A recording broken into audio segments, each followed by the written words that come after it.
Imagine standing in Cappadocia long after sunset. The day has gone quiet. The pale hills, shaped by ancient fire and softened by wind, no longer hold the warmth of the sun. They rest beneath the moon like sleeping stone. The valleys are dark. The paths between the houses are empty. Somewhere far away, a dog barks once, and then the sound disappears into the open night. Above ground, everything feels exposed. The sky is wide. The horizon is bare. A low house, a courtyard, a field, a thin line of smoke from a hearth. All of it can be noticed by anyone patient enough to watch from a hill. But beneath this quiet land, hidden under the silence of the earth, there is another world. Not a cave in the simple sense, not a cellar, not a forgotten hole for grain. A world, a place of carved rooms, narrow corridors, deep shafts, hidden wells, animal spaces, storage chambers, sleeping corners, places for prayer, and passages that turn again and again until the surface feels impossibly far away. A place where people could disappear from the open world and continue living below it. A place where fear slowly became architecture, and where a small refuge, made for survival, became an entire underground city. This is not the kind of greatness that rises into the sky. It is not a pyramid glowing in the sun, not a palace on a hill, not a tower built so strangers would look up and understand the power of the people who made it. This greatness goes downward, into stone, into silence, into the cool, hidden safety of the earth. Tonight, we are going to follow that quiet rise, slowly, step by step, from one small place of fear to a hidden world large enough to hold breath, food, water, memory, and life. And if these calm stories help you rest, you can subscribe and let me know where you are listening from tonight. For now, picture the entrance. From outside, it may not look important. Perhaps it is hidden inside a simple room, behind a wall, beneath a floor, or in the corner of a courtyard where animals once slept. A stranger could pass within a few steps of it and never know anything was there. That was the point. A hidden refuge is powerful because it does not ask to be seen. It waits. If you kneel beside the opening, the first thing you notice is the air. It is cooler than the air above, moving gently from somewhere below. It touches your face with the dry smell of stone, dust, and old darkness. Not the heavy smell of ruin, but the clean mineral scent of a place protected from weather for centuries. You lower your head and step inside. The passage is narrow, the ceiling is low. One hand slides along the wall as you move down. The stone feels cool beneath your fingers. Behind you, the surface becomes a pale shape. Ahead, the passage bends, and the last moonlight disappears. Now, there is only the path. A few steps lower, the sounds from above begin to change. The wind fades first, then the distant sounds of animals. Then even the silence feels different. It becomes closer, thicker, held in the stone around you. Your breathing seems louder. Each footstep returns in a small echo, as if the earth is listening. At first, you still know where you are. You remember the stars, the village, the open sky. But after another turn, and then another, the world above becomes less certain. The passage narrows, then it opens, then it bends again. You lose the simple sense of direction that exists under the sky. Then the passage opens into a chamber. Not a grand chamber, not a beautiful hall, a useful space, a room made because people needed it. Maybe jars once stood along the walls. Maybe grain was kept here because the underground air stayed cool. Maybe tools were stacked in a corner. Maybe a family once waited here in silence while something dangerous passed overhead. Maybe a child was held close, a lamp was covered, and everyone listened for footsteps they hoped would never hear. This room matters because it shows the first step. Before an underground city can be a city, it must be one room that works, one room that keeps food safe, one room that keeps people hidden, one room that teaches a village a lesson. The earth can protect us, and when something protects human beings, they remember it, they improve it, They teach it to their children. They return to it the next time the horizon feels unsafe. A refuge is temporary. It is a place for a moment of danger. But a city is something more. A city has order. A city has systems. A city has places for water, food, movement, defense, rest, memory, and belief. A city is not only where people survive, it is where survival becomes organized. That is the transformation we will follow, how one hidden room became another, how one safe chamber became a deeper passage, how one passage became a network, how a network became a second village beneath the first, and finally how that hidden village became a city underground. No one can point to a single day and say, this is when it began. Places like this do not begin all at once. They grow slowly, shaped by need, memory, and repeated danger. A chamber is widened, a tunnel is extended, a storage room is added, a shaft is cut so the air can move, a stone door is carved. A family teaches children where to go. The children grow older and teach their own children the same route. Over time, the underground stops being a desperate improvisation. It becomes part of life. Above ground, the village continues as usual. People wake with the light. They grind grain, tend animals, carry water, repair roofs, trade with neighbors, and watch the weather. Children run beneath the same open sky that gives life and carries risk. But below ground, another version of the village waits. A darker version, a quieter version, a version built for the day when the ordinary world fails. This is what makes the underground cities of Cappadocia so haunting. They remind us that human greatness is not always loud. Sometimes it is patient. Sometimes it is hidden. Sometimes it is not a monument built to impress strangers, but a secret door that keeps a community alive. Most ancient cities reached upward because their people wanted to be seen. This one reached downward because its people needed to disappear. And yet, in disappearing, they created something unforgettable. Imagine the first night that refuge truly mattered. A warning reaches the village, not a full explanation, just enough. A rider seen too close, smoke in a place where no smoke should be. A neighbor arriving breathless, a sound carried by the wind. Adults stop what they are doing, voices lower. Someone lifts a sleeping child. Someone takes bread, a water skin, a lamp, a bundle of cloth. Someone opens the hidden entrance. One by one, they go down. The air cools, the light shrinks, the sky disappears. Then the stone is moved, a heavy scrape, a final thud, and the world above is shut away. For a moment, no one speaks. They listen to the darkness, to the breathing of children, to the faint shifting of bodies in the chamber, to the silence of the stone between them, and whatever is happening above. Maybe the danger passes, maybe it does not, but the refuge holds, and after that, the idea changes. It is no longer only a possibility, it is proof.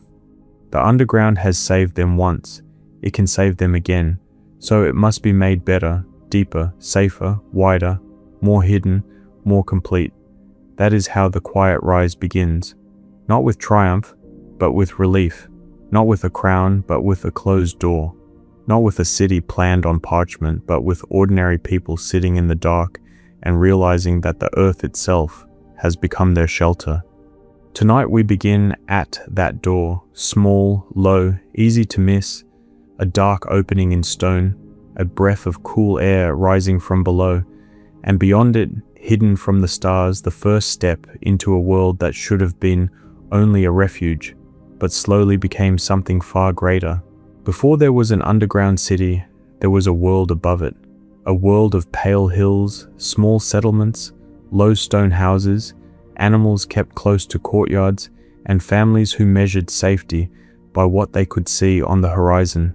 Try to imagine Cappadocia before the passages became deep and complicated, before chambers connected to chambers, before air shafts carried breath into darkness, before heavy stone doors waited in narrow corridors. At first there was only the surface. The land was beautiful, but beauty is not the same as safety. The valleys could soften in the evening light. The strange stone formations could look almost gentle beneath the moon. The earth could hold gardens, vines, grain, and grazing animals. A family could build a home into the rock and wake each morning to the same pale hills. But the same open landscape that gave people light also left them visible. Smoke from a cooking fire could be seen from far away. A path could be followed. Animals could be heard before they were seen. A village that looked peaceful in the morning could look vulnerable at night. For most of human history, ordinary people lived close to danger. Not always constant danger, not always dramatic danger, but the kind that remained possible, even on quiet days. A raid could come from beyond the hills. Soldiers could pass through. A harvest could fail. A road that brought trade could also bring strangers. A season of peace could end before anyone was ready. And for a small settlement, danger did not need to become part of royal history to change everything. A single violent night could be enough. Grain taken, animals lost, a family forced to flee, a village emptied before dawn. This is the quiet layer of history, not the history of kings and monuments, but the history of people wondering where to go when the world above them becomes unsafe. Before the city was a city, there were people living with that question. They were not trying to build a wonder. They were not trying to impress the future. They were not planning a place that travelers would one day enter with lamps and careful footsteps. They were trying to survive the next danger. Imagine a village at the edge of evening. The light is fading. A woman brings in a basket before the air turns cold. A man checks the animals. Someone covers food. Someone calls a child away from the path. The last smoke rises from the hearth, then thins into the sky. On most nights, nothing happens. The family eats, the animals settle, the children sleep, the village grows quiet. But the people who live there know that quiet does not always mean safety. Perhaps they have heard stories from nearby places. Perhaps an older man remembers a time when riders came through the valley. Perhaps a grandmother still knows which hollow in the rock was used when she was young. Perhaps there is a chamber beneath one house where grain is stored, and everyone knows, without saying it too often, that people could fit there too if they had to. In such places, fear does not always look like panic. Sometimes fear looks like preparation. A hidden room kept clear, a jar kept full, a passage remembered, a child taught to follow without asking questions, a lamp stored where hands can find it in the dark, a doorway covered so well that a stranger would never notice it. These are small acts, but small acts, repeated across years, become culture. And culture, when pressed by danger, can become architecture. Cappadocia stood in a region where many worlds touched. Anatolia has long been a bridge between east and west, mountains and plains, empires and frontiers, traders, armies, refugees, settlers, believers, raiders, and conquerors all move through these larger landscapes. Movement brings life. It brings language, goods, faith, stories, marriage, wealth, and change. But movement also brings uncertainty. A village along a route is never only a village. It is also a place others may pass, tax, search, threaten, occupy, or forget.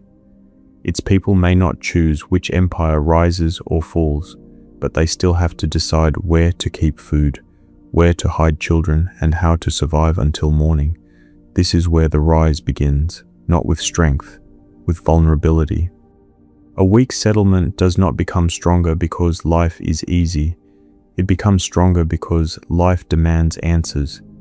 And in Cappadocia, one answer waited below the feet of the people who lived there. The ground was not ordinary ground. It was formed from ancient volcanic material, soft enough in places to be carved, yet strong enough to hold shape. When hollowed with care, people could cut into it. They could widen natural spaces. They could make cool storage rooms, rock houses, passages, and eventually hidden levels. But before that became a city, it was probably something much simpler: a cellar, a storage chamber, a cool hollow beneath a house, a safe place for grain, The first step toward an underground city may not have been dramatic at all. It may have started with food. Food needed protection from heat, animals, theft, moisture, and time. A cool underground chamber could keep supplies safer. Grain is not just grain. It is winter. It is next month. It is seed for the future. It is the difference between fear and calm. So perhaps the earliest underground spaces were ordinary, practical, almost humble. But then one day, the same space that protected food could protect a person. That is a powerful discovery. A room carved for storage becomes a place to wait. A hollow made for grain becomes a hiding place for children. A cellar becomes a refuge. And after danger passes, people do not forget. They look at the space differently. It is no longer only useful in peace. It is useful when peace breaks. From that moment, the underground begins to change in the imagination of the village. It is not only beneath them, it is for them. A second layer of the world, a place where the surface cannot easily reach. This change does not require a single inventor. Human progress often works quietly. One family improves a chamber, another family copies it. A passage is widened, a dangerous entrance is disguised, a deeper room is carved because the first one filled too quickly, and slowly, without needing to be named, a pattern forms. The village learns to live with two maps, one map in daylight, houses, fields, courtyards, paths, wells, animals, places where people greet one another, and one map in memory, hidden doors, cool chambers, narrow passages, safe corners, where to go first, where to wait, where not to make noise. To an outsider, the settlement might seem simple. To the people who lived there, it had depth, literal depth. The future underground city was already beginning as an idea before it became a structure. It began the moment people understood that safety did not have to stand above ground. It could be carved below it. And that idea changes a community. When people know there is somewhere to go, they sleep differently, not without fear, but with a kind of prepared hope. They may still hear the wind at night. They may still glance toward the road. But somewhere beneath them, the earth holds a promise. If danger comes, there is a way down. This promise is the first foundation of the underground city. Not stone, not tools, not tunnels. The first foundation is trust. Trust that the entrance is hidden. Trust that the chamber is clear. Trust that the people around you know when to move, how to stay quiet, and how to share darkness. Trust that the hidden place will hold. Before the city was a city, it was a habit of survival, a habit repeated until it became a plan repeated until it became a network repeated until it became a world. The underground city did not replace the surface world. It protected it. It became the shadow of the village, the second body, the hidden heart, the place where life could retreat, wait, and return. So before we descend deeper, before we enter the rooms of air, water, food, stone doors, and sealed passages, we have to understand this first truth. The underground city was born because the surface was beautiful, useful, and not enough. People needed fields, light, animals, roads, and open air, but they also needed somewhere the horizon could not betray them. And in Cappadocia, beneath the pale hills and quiet villages, that somewhere was waiting in the stone. To understand how a refuge could become an underground city, you have to understand the land itself. Not every place on earth allows people to disappear beneath it.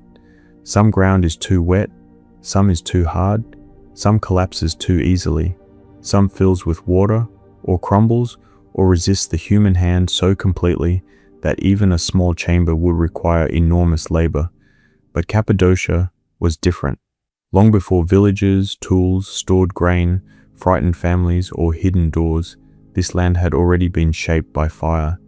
Ancient volcanoes covered the region in layers of ash and soft stone. Then wind, rain, and time carved that material into valleys, cliffs, cones, ridges, and the strange tall formations people often call fairy chimneys. In daylight, the landscape can feel almost unreal. pale towers rise from the earth. Valleys fold into one another. Stone walls catch the sun, then turn silver under the moon. The land looks as if it has been softened, hollowed, and prepared by forces older than memory. For the people who lived here, this was not only scenery, it was possibility. The same stone that made the land look strange also made it workable. In many places it could be cut more easily than harder rock, yet once carved with care, it could hold its shape. A wall could become a doorway, a cliff could become a home, a hollow could become a storage room could become a refuge, and a refuge, if people returned to it again and again, could become the beginning of a hidden world. The land did not build the underground city by itself, but it made the idea believable. Imagine someone standing before a soft rock wall with a simple tool in hand, not an architect with drawings, not an engineer in the modern sense, just a person who has learned, through living here, that this stone gives way, someone who has seen a neighbor carve a cool chamber for food, someone who knows that the air beneath the surface stays different from the air above, cooler in summer, more stable in winter, protected from wind, sun, and watching eyes. The tool strikes, dust falls, the wall changes, a little more space exists than before. That small moment matters. Every underground city begins with a quiet refusal to accept the surface as the only world available. In Cappadocia, people did not have to imagine shelter only as something built upward. The land showed them another direction. Houses could be carved into rock. Storage rooms could be carved into rock. Stables, chapels, passages, and hidden chambers could all be drawn out of the same pale earth. Most cities are built by adding stone on stone, brick on brick, timber on timber, but an underground city is built by taking away. A room appears because stone has been removed. A corridor exists because darkness has been opened. A chamber grows not upward, but inward. It is architecture by subtraction, and that changes the way a community thinks. Above ground space is easy to see. You know where a wall might stand, where a roof might rest, where a courtyard might open. Below ground space must be imagined before it can be entered. Someone has to believe there is a room inside the rock before the room exists. This made the underground city more than a shelter. It made it a long act of imagination. Still, imagination was not enough. The land had to cooperate. The rock had to be soft enough to carve, but not so weak that it collapsed. The chambers had to remain dry enough for food, stable enough for bodies, and strong enough to last. Entrances had to be hidden, but still usable. Passages had to be narrow but not impossible. Air had to move. In another landscape, the idea might have died early. In stone too hard, the labor would have been overwhelming. In earth too loose, the chambers might have fallen in. In wet ground, the lower spaces could have become useless. But here, the ground offered a narrow path between hardness and fragility. It was not easy, but it was possible. And for human beings, possible is often enough. Possible becomes attempted. Attempted becomes repeated. Repeated becomes tradition. Tradition becomes a world. Long before the deeper underground cities existed, people in this region were learning the personality of the stone. They would have known which surfaces could be cut, and which were dangerous, which rooms stayed cool, which places collected dampness, which walls sounded hollow, which ceilings needed to remain thick, which slopes could hide an entrance, which openings looked natural enough to be ignored. This knowledge did not belong to one person. It accumulated. A father teaches a son where the rock breaks cleanly. A mother knows which chamber keeps grain best. An elder remembers a passage that once filled with smoke because the air did not move. A child grows up watching adults carve, store, repair, descend, and return. By the time that child becomes an adult, the underground is no longer strange. It is part of how the world works. And once a community becomes comfortable with living inside stone, the possibilities expand. A storage room can become a refuge A refuge can connect to another refuge. A passage can turn sharply, so an intruder cannot rush through it. A shaft can bring air. A deeper chamber can hold water. A lower level can hold more people. Slowly, the land that once seemed only beautiful becomes strategic. The soft stone is no longer only scenery. It becomes a defense, a pantry, a hiding place, a winter coat, a second skin for the village. There is another reason this landscape mattered. Cappadocia is full of shapes that confuse the eye. Valleys, cones, cliffs, caves, shadows, folds of rock. In such a place, concealment becomes easier. A doorway can disappear into a wall. A carved room can look like a natural hollow. A tunnel entrance can be hidden, where the land already seems full of strange openings and angles. A refuge only works if it remains unnoticed. A strong wall challenges the world. A hidden door avoids it. The underground city did not need to defeat every danger in the open. Its first defense was invisibility. It could wait beneath an ordinary settlement, beneath a simple courtyard, beneath a landscape already filled with natural mystery. If strangers came and saw only houses, paths, animals, and empty rooms, they might never understand that the heart of the community was below them.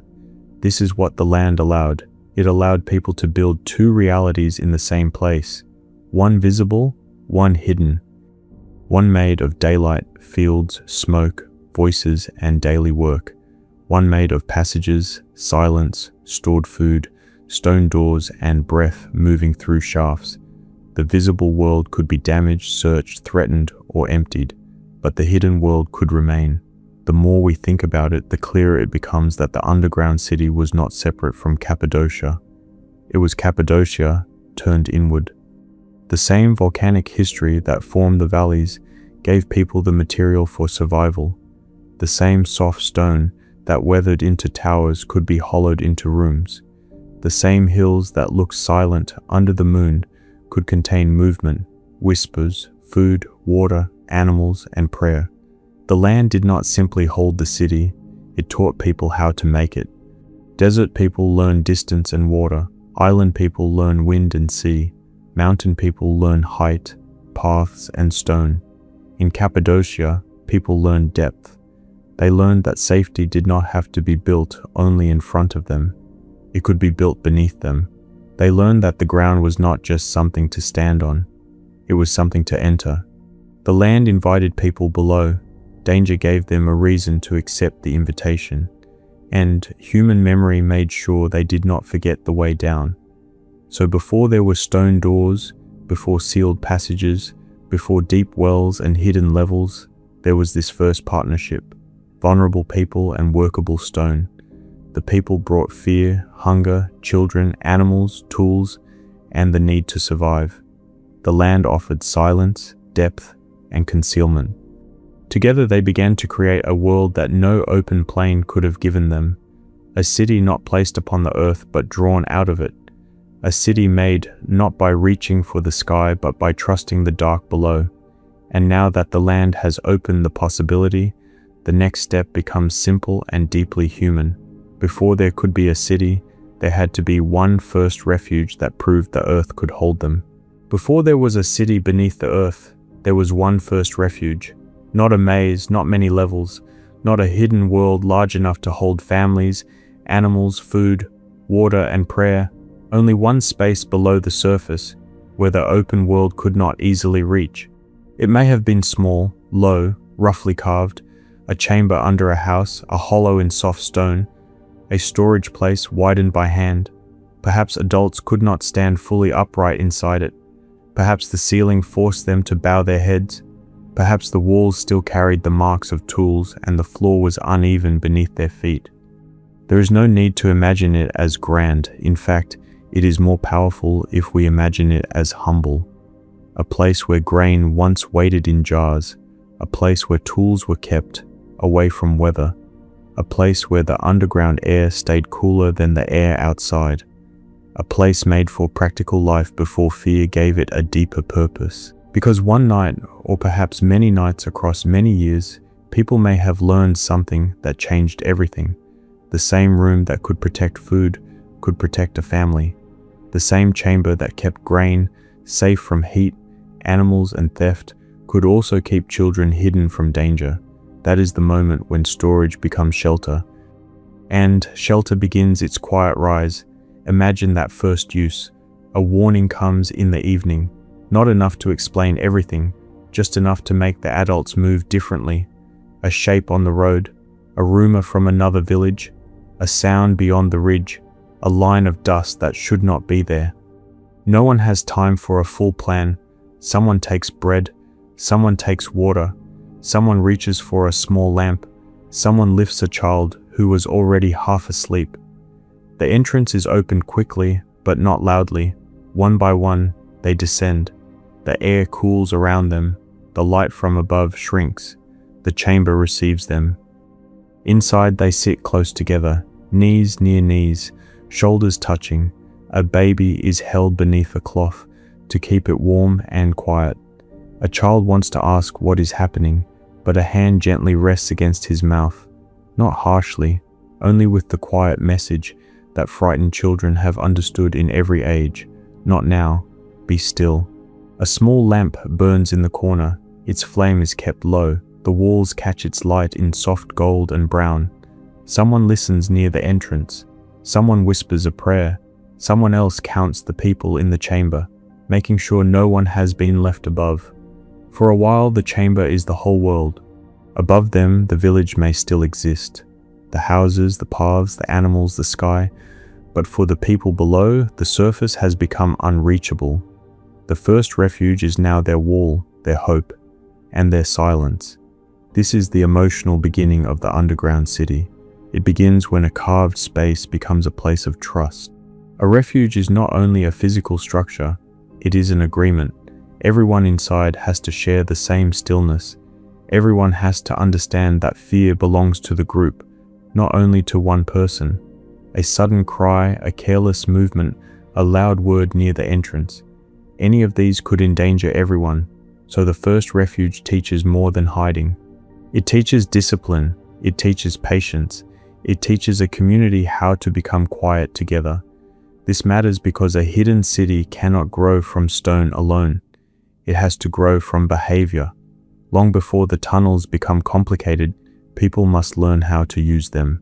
They must learn when to descend, who goes first, what to carry, where to sit, who listens, who keeps the lamp, who calms the children, and who decides when it is safe to return. At first, these are not official rules. They are habits, a look from an elder, a gesture from a parent, a bundle placed in the same corner each time, a lamp kept where hands can find it in the dark, a child learning that the underground is not a place for play when the adults are silent, but habits are the seeds of systems. A small refuge that saves people once is remembered with gratitude. A small refuge that saves them again becomes part of the village. After the danger passes, the people climb back toward the surface. The entrance opens. Cool air from below mixes with the air above. Someone looks out carefully. The path is empty. The sky is still there. Perhaps nothing happened, and the danger was only a rumor. Perhaps something was taken. Perhaps the village has changed in ways they will only understand in daylight. But the refuge has changed them already. Even if the surface looks the same, their understanding of it is different. They know now that there is a second place. Beneath the floor, beneath the courtyard, beneath the ordinary surface of life, there is another layer that can protect them. They have felt the strange comfort of being hidden. They have heard danger become distant. They have watched fear slowly settle because the stone held. And once that memory exists, the refuge becomes part of the future. The next time they will bring more water. The next time they will store more food. The next time they will keep the entrance clearer. The next time they may widen the chamber, because last time there was not enough room. This is how development begins in the real human world, not as a clean invention, not as a single brilliant plan. It begins with discomfort remembered by the body. Too many people, too little air, too little space, a child too close to the entrance, a jar in the way, a lamp with no proper niche. Each problem leaves a mark, and later when the village is calm again, people return with tools. They carve a little more stone from the wall. They smooth a corner. They make the entrance easier to cover. They cut a small place for the lamp. They create a shelf for jars so no one trips over them in the dark. They decide who should listen near the door. Nothing about this looks like the building of a great city, but it is. A city is not born only when it becomes large. A city is born when people begin organizing space for shared life. Even one room can contain the first idea of a city if it holds more than bodies. If it holds food, memory, roles, rules, and a plan for the next danger. The first refuge may have been uncomfortable. It may have smelled of dust, oil, stored grain, wool, and human fear. The floor may have been hard. The air may have grown heavy. Children may have become restless. Adults may have felt the ache of sitting too long against stone. But discomfort does not mean failure. A refuge does not have to be pleasant to be successful. It only has to hold. And if it holds, people forgive almost everything else. They forgive the cramped room. They forgive the darkness. They forgive the hard floor. Because when the surface becomes dangerous, a hard floor beneath the earth is better than no shelter at all. Over time, the emotional meaning of the place deepens. It is no longer only a chamber. It becomes a story told quietly across generations. This is where we hid. This is where your grandfather waited. This is where the children stayed silent. This is where we kept the grain. This is where we listened until morning. Stories like that are not decoration. They are instructions disguised as memory. They teach the next generation that the underground matters. They teach fear without panic.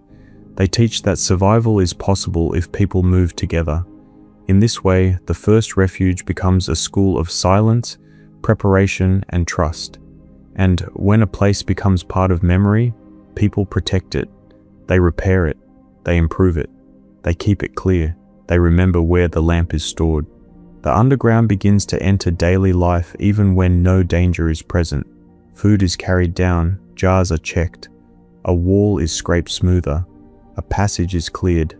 Someone notices that the air is better when a small opening remains unblocked. Someone else realizes that sound travels strangely in the passage, and that voices must be lower than expected. Practical knowledge gathers slowly, and because it gathers slowly, it becomes strong. This is one of the quiet secrets of human progress. The greatest systems often begin as repeated solutions to repeated fear. No single person has to understand the final shape. Each generation only has to make the refuge a little more useful than it was before. A little safer, a little deeper, a little more hidden, a little more able to hold life. And so the first refuge stands at the center of the story, not because it was large, but because it proved the direction. Down could mean safety. Down could mean time. Down could mean survival. Above ground, a village might still look small and weak, but below ground it has discovered something powerful, a way to become less visible to danger without disappearing from life. That discovery changes everything, because once people understand that the earth can protect one room, they begin to wonder what else it can protect. More food, more families, more animals, more time. Could one room become two? Could one family's refuge connect to another? Could the hidden place last not only for an hour, but for a day? Not only for a day, but for many days? These questions are the first tunnels of the mind. Before people carve deeper into stone, they carve deeper into possibility. The chamber is still small. The entrance is still low. The lamp is still weak. But the idea has become enormous. And soon, one room will no longer be enough. One room can save people for a night, but one room cannot become a city.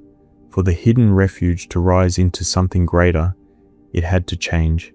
It had to answer the problems that appeared the first time people used it. Too little space, too little air, too much fear near the entrance, food placed where people needed to sit, a lamp with no safe place to burn, a passage too obvious, too short, too easy to find. No one may have called this progress. To the people living through it, each change probably felt practical, almost ordinary. The chamber was too crowded, so it was widened. The air grew heavy, so another opening was cleared. The grain jars blocked the floor, so a storage niche was carved into the wall. People were too close to the entrance, so the passage was made longer. The first refuge had worked, but it had also taught them what was missing. That is how many human worlds rise, not from a perfect plan, from a remembered problem. The first refuge was a reaction. The system was memory turned into stone. After danger passed and the village returned to daylight, people could look at the underground space with calmer eyes. They could see the places where fear had pressed against the walls. Here the chamber needed more room. Here children had been too close to the sound above. Here someone had stumbled over a jar. Here the lamp smoked against the ceiling. Here a second room would help. So they returned with tools, not during panic, but during peace. That matters. A hidden city is not built in the moment of danger. It is built between dangers. In the quiet days when the fields still need work, bread still has to be baked, animals still need to be let out, and life above ground continues as if nothing is wrong. Below ground the future is being prepared. A wall is cut back, a rough corner is smoothed, a small shelf is carved for a lamp, a storage space is made deeper, dust falls, broken stone is gathered. The chamber becomes a little more useful than it was before, a little safer, a little clearer, a little more able to hold people when the next fear comes. At first these improvements may have been small, but small changes matter underground. A little more space can hold another child. A small side chamber can protect food. A bend in a corridor can hide the room beyond it. A lower passage can make the refuge harder to find. A second route can prevent panic if one way becomes blocked. Slowly the refuge begins to have parts. And parts are the beginning of order. A simple hiding place has only two meanings, inside and outside. You are either hidden or exposed, but a system has zones, a place to enter, a place to wait, a place to store food, a place to keep the passage clear, a place to listen, a place to move deeper if danger comes too close. This is one of the most important steps in the rise of the underground city. The refuge stops being only a place. It becomes organized space, and organized space changes behavior. People no longer simply rush into darkness. They know where to go. They know which chamber holds food. They know which passage must remain open. They know where the old should sit, where the children should be kept, where the lamp belongs, and who should listen near the entrance. The stone teaches order, and the people teach the stone to hold that order. Imagine the village after a night of danger. The sun has returned, the surface seems calm again. But a few people descend into the chamber with lamps and tools. The air smells of dust and old fear. Someone points to the place where the crowd was too tight. Someone else remembers how the smoke gathered. A child waits near the entrance, listening to the dull sound of work below. There is no glory in this labor, no banner, no song of conquest. Only the steady understanding that next time, the refuge must work better. So they carve. They carve because they are vulnerable. They carve because one room was not enough. And this is exactly how hidden greatness begins, as a practical answer to fear. In time, one family's chamber may begin to connect with another. A storage room beneath one house is useful. But if another family has a hidden space nearby, and if the rock between them can be cut, then a passage changes everything. Now one shelter is no longer alone. Now people can move between spaces without going above ground. Now the hidden world has connection. Connection is the beginning of a city. A room protects what is inside it. A network protects movement. It gives people choices. If one entrance is unsafe, another may remain hidden. If one chamber is crowded, another can hold people.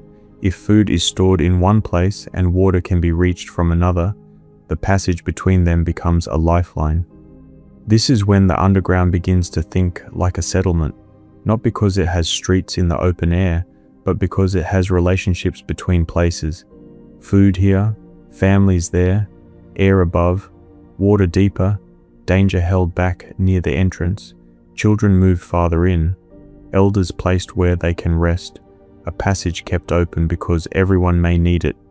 A city is not only buildings, it is the pattern between needs. Underground, that pattern had to be compressed into darkness and stone. The passages became streets, the chambers became rooms of shared survival.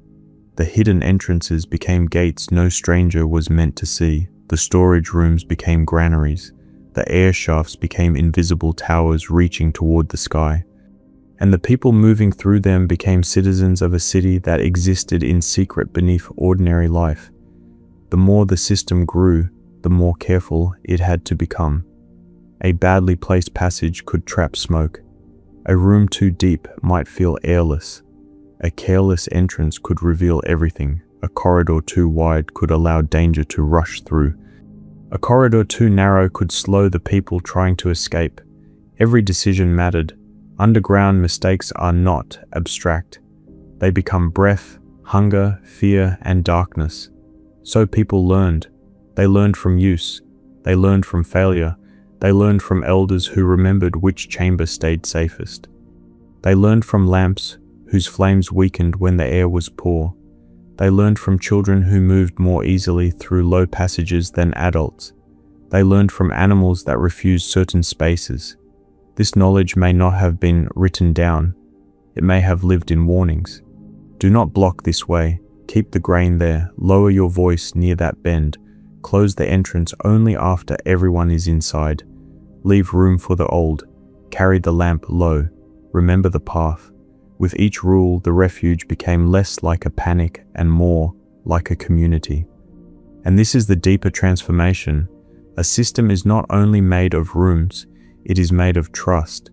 People had to trust that others would not reveal the entrance, trust that food would be shared, trust that the passages would be kept clear, trust that someone would maintain the hidden spaces even during peaceful years, trust that the young would be taught what the old remembered, trust that when danger came, the village would move, not as a crowd, but as one body. This trust did not appear suddenly. It grew the way the tunnels grew, one layer at a time. Perhaps over generations, the underground even shaped the village above. Houses may have been arranged with hidden access in mind. Courtyards may have concealed entrances. Families may have stored supplies closer to the way down. Children may have grown up, knowing that the visible home was only half the home. The surface was where life was lived. The underground was where life was preserved. That distinction is the beginning of a hidden city. At this stage, the underground world may still not have looked grand. It may not yet have been the deep, multi-level labyrinth people imagine today, but it had crossed an invisible line. It was no longer only a shelter used in desperation. It had become an organized extension of the settlement, a place with memory, a place with rules, a place with paths, a place where each improvement made the next improvement easier to imagine. One room suggested a second room suggested a passage suggested a network suggested defense, and defense would demand something even more deliberate, because hiding is useful only until someone finds the entrance. A true underground city needed more than rooms, passages, and memory. It needed a way to close itself from the inside. It needed stone that could become a door. A hidden passage is safe only while it remains hidden. For a while, secrecy may be enough. A doorway behind a wall, a low entrance beneath a floor, a dark opening disguised among ordinary stone. If no one notices it, the refuge can remain untouched. The people inside can wait, breathe quietly, and hope the danger passes above them. But every hidden place carries the same fear. What if someone finds it? What if a stranger notices the draft of cool air? What if a loose stone reveals the entrance? What if a child makes a sound at the wrong moment? What if one footprint, one careless covering, one frightened movement shows the way down? A refuge that can be found must also be able to defend itself, and so the underground world needed one of its most important transformations. It needed a way to disappear completely, even after the entrance had been discovered. It needed a wall that could move, a barrier with no easy handle, no wooden frame, no bright surface announcing itself as a door. It needed stone. Imagine a round stone door waiting deep inside a narrow passage. It is not like the door of a house.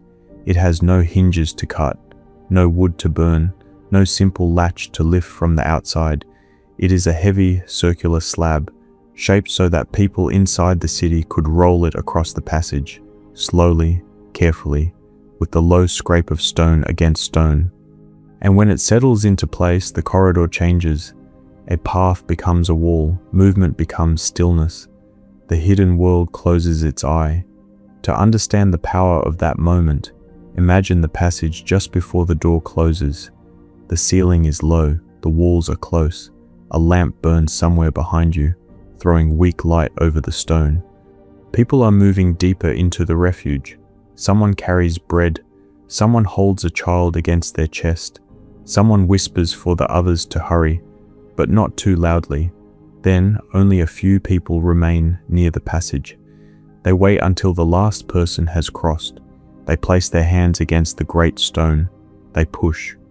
At first it barely moves. Then it shifts. Dust falls from its edge. The round door rolls slowly into the opening. The gap becomes thinner. The last line of the corridor disappears. And when the stone settles into place, the sound is deep and final. After that, the people behind it are not simply hiding. They are sealed inside a designed world. This is where the underground city becomes more intelligent. Hiding is instinct. Defense is planning. A cave can hide people by accident. A chamber can protect them for a while. But a stone door means someone thought carefully about what would happen if danger found the way in. Someone understood that the underground had to do more than contain life. It had to resist intrusion. The design was simple, but brilliant. A narrow corridor meant that many attackers could not rush in at once. A low ceiling slowed the body. A sharp turn broke momentum. Darkness confused anyone who did not know the route. And then, at the right point, the stone door could be moved from within. One person, or a few people, could close off an entire section. This changed the balance between the weak and the strong. Above ground, a village might be vulnerable. Wooden doors could be broken. Animals could be taken. Houses could be searched. A small community might not be able to stand against armed strangers in the open, but below ground the rules changed. The strong became slow. The many became crowded. The loud became useless. Numbers mattered less in a passage where only one or two people could move at a time. Strength mattered less when the way forward was blocked by stone. The underground city did not need to fight like an army. It needed to make danger lose its advantage. That is why this part of the story matters. The people who built and used these spaces were not only frightened, they were observant, practical, patient. They knew the limits of their own strength, and they designed around those limits. They could not always stop danger from reaching the village above, but they could make the hidden world below difficult to enter, difficult to understand, and difficult to control. This is a different kind of power, not the power of a sword in the open, the power of preparation. A stone door sitting quietly in darkness does not look dramatic. It may wait for years without moving. Children may pass it often enough that it becomes part of the underground landscape, a round shadow near the wall, a heavy thing adults tell them not to touch. But on the day it is needed, it becomes the most important object in the world. A chamber without a barrier is a hiding place. A chamber behind a sealed passage is a defended interior. The door gives the people inside a boundary. It says, danger is there and we are here. That boundary matters to the body. Fear is easier to endure when it has a shape. A sound beyond stone is less terrifying than footsteps in the room. A threat behind a closed barrier becomes distant, even if it is only a few feet away. People can gather children farther from the passage. They can breathe, they can listen from behind something made exactly for this moment. The stone door also tells us that the underground city was built with time in mind. No one carves a barrier so heavy, places it so carefully, and shapes a corridor around it for a single night of panic. This suggests repeated danger, repeated use, and a community that expected the hidden world to matter again. It suggests memory turned into engineering. Perhaps the first refuge had only a covered entrance. Perhaps someone once blocked a passage with loose stones or wooden beams. Perhaps that worked until one day it almost did not. Wood can burn, loose stones can be pulled away, a weak covering can be noticed, so the answer had to become stronger. A single heavy stone, round enough to roll, placed where it could be moved from inside, protected by the narrow shape of the corridor. Useful not because it was beautiful, but because it made the hidden world harder to enter than to leave. This is the rise from shelter to architecture. A shelter asks, where can we hide? Architecture asks, how should this place work? Every stone door was an answer. It controlled movement. It divided the underground into safer zones. If one section was threatened, another might remain protected. If one entrance was found, deeper chambers could still be sealed. If people needed time, the door could give it to them. And time may have been the greatest gift of all. Time for children to be quiet. Time for elders to move deeper. Time for lamps to be lowered. Time for danger to lose interest. Time for the surface world to change. Survival often needs time more than anything else. The stone doors created layers of safety. The hidden city did not depend on one boundary. An entrance might be disguised. A passage might turn. A corridor might narrow. A door might close. Another passage might lead farther down. Another door might wait beyond that. The city protected itself not with one grand wall, but with a sequence of obstacles. This made it different from a fortress above ground. A fortress announces itself. Its walls stand in the open. Enemies can study it, surround it, strike it, burn its gates, or wait outside. The underground city refused that kind of contest. Its strength was confusion. Its strength was compression. Its strength was knowing the passage better than anyone who entered from outside. A defender did not have to defeat an army in the open. He only had to hold a corridor. He only had to wait behind stone. He only had to make the underground too slow, too uncertain, too costly, and too strange. In the quiet logic of survival, that could be enough. And yet the stone door was not only a defense against strangers, it was also a promise to the people inside. It told them their fear had been anticipated. Someone before them had imagined this moment. Someone had worried about the same danger.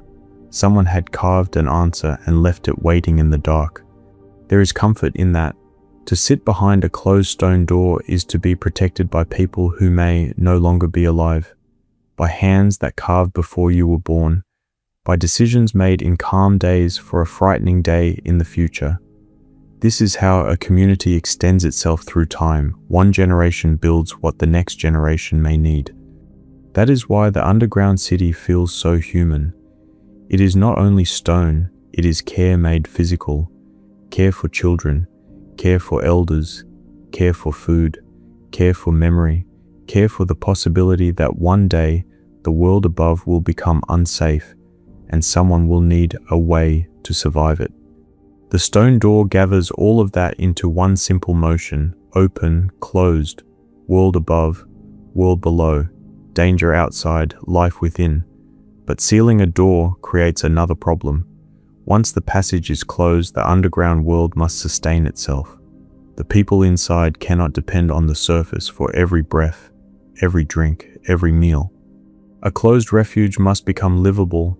A sealed city must still have air. And so, after the stone door, the next question rises quietly in the dark. If the city can close itself away from the world, how does it continue to breathe? A stone door can close the world.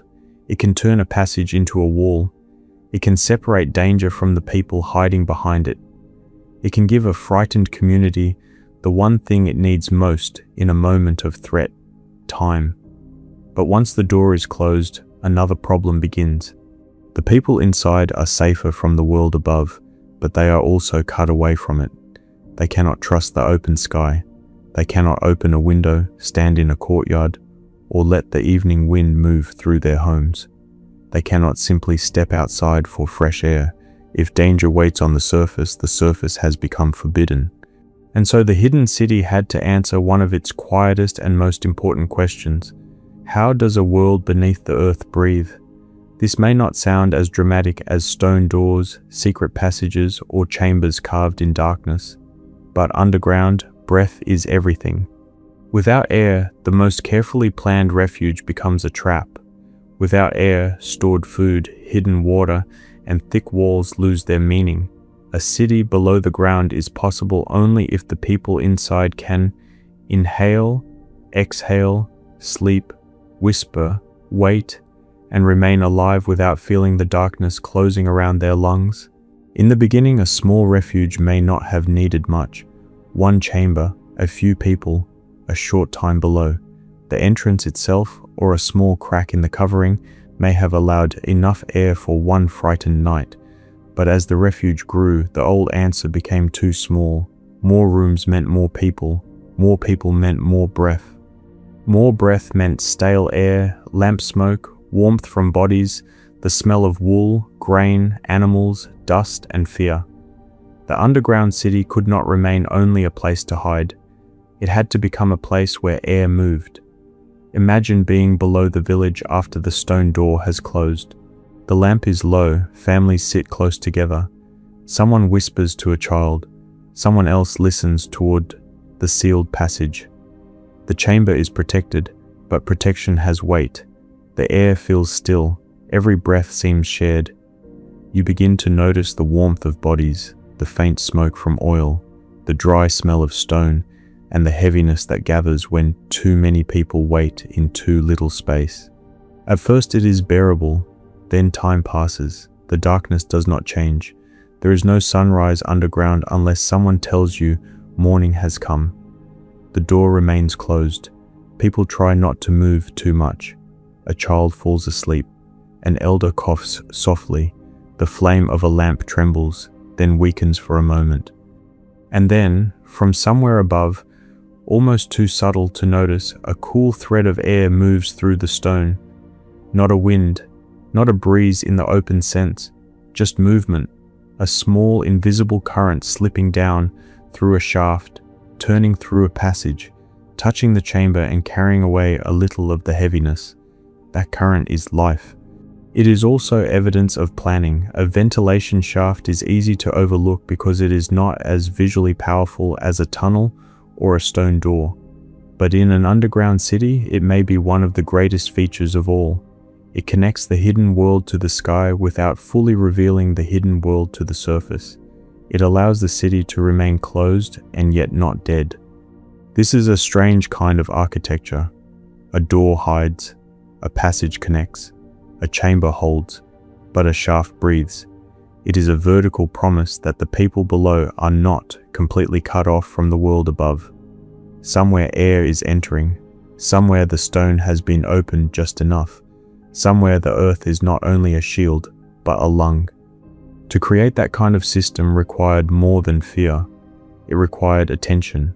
People had to notice where air moved and where it did not, where lamps burned cleanly and where smoke gathered, where rooms felt heavy, where children became restless, where elders struggled, where the hidden world was asking for another opening. This is how practical intelligence often works, not through grand theories, through observation. A lamp tells you when the air is poor. Smoke tells you where the ceiling traps it.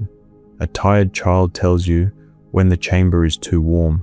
A coughing elder tells you when the underground has been closed too long. Over time, the community learns. A shaft must remain clear. A passage must not be blocked.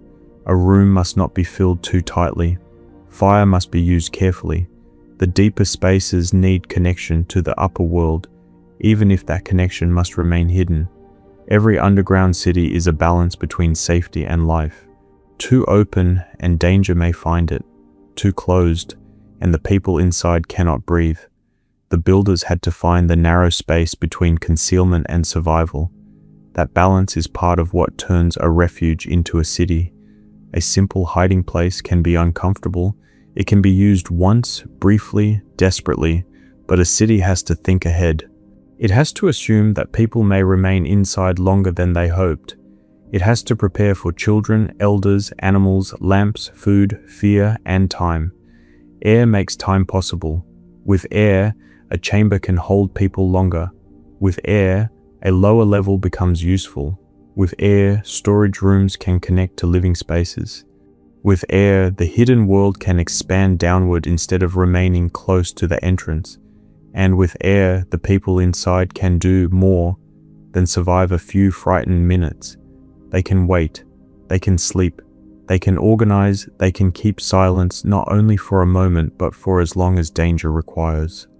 Picture a ventilation shaft from below. You might see only a dark opening above, rising beyond the reach of lamplight. If you stand beneath it and stay very still, you might feel the faintest movement of cooler air against your face. Dust may drift slowly, the flame of a lamp may lean slightly to one side. A child might look up and wonder where the darkness goes. From above, the shaft might be hidden or disguised. It could appear as a simple opening, a natural break, or something too ordinary to draw attention. That was part of the genius. The underground city needed the surface, but it could not openly reveal itself to the surface, so the air had to enter like a secret. This changes the feeling of the entire place.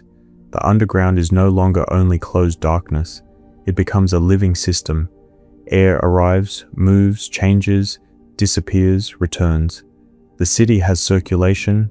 It has an invisible rhythm. It breathes while it waits. There is something deeply calming about that image. Even in darkness, breath continues. Even behind stone, life moves. Even below the world, the hidden city is not completely alone. Perhaps the people inside felt this more clearly than we can. In a sealed chamber, a small movement of air is not only physical comfort, it is reassurance. It tells you the shaft is open, the passage has not failed, the city is still working. That reassurance matters in fear. A person can endure darkness more easily if the air is good. A child can sleep longer. An elder can rest. A family can wait without the panic that comes when the body senses something is wrong. Breath is the first comfort. Before food, before water, before stories, the body asks for air. And the underground city answered, not perfectly, not luxuriously, not like the open world, but enough air to wait, enough air to sleep, enough air to keep the lamps alive, enough air to make the darkness survivable. The ventilation shafts remind us that the underground city was not a primitive accident. It was not simply people digging holes at random. It was a layered human answer to layered human problems. Every question created another part of the city. Where do we hide? A chamber. How do we move? A passage. How do we stop danger? A stone door. How do we breathe? A shaft. Each answer made the hidden world more complete. And each answer allowed the next question to appear. Because once people could breathe beneath the earth, they could stay longer. If they could stay longer, they needed water. If they had water, they needed food. If they had food, they needed order. If they had order, the underground was no longer only a place of fear. It was becoming a second life. This is the quiet beauty of the transformation. The city did not rise through one miracle. It rose through many humble answers. Air was one of them, but not a small one. Air was the difference between a sealed chamber and a living community. And so, somewhere in the darkness, a person could sit behind a stone door, hear nothing from the surface, see only the trembling edge of lamplight, and still feel the hidden city working around them. A current of air in the passage, a coolness against the face, a lamp that continues to burn, a child breathing softly in sleep. The underground world had learned to take in the sky without showing itself to the sky.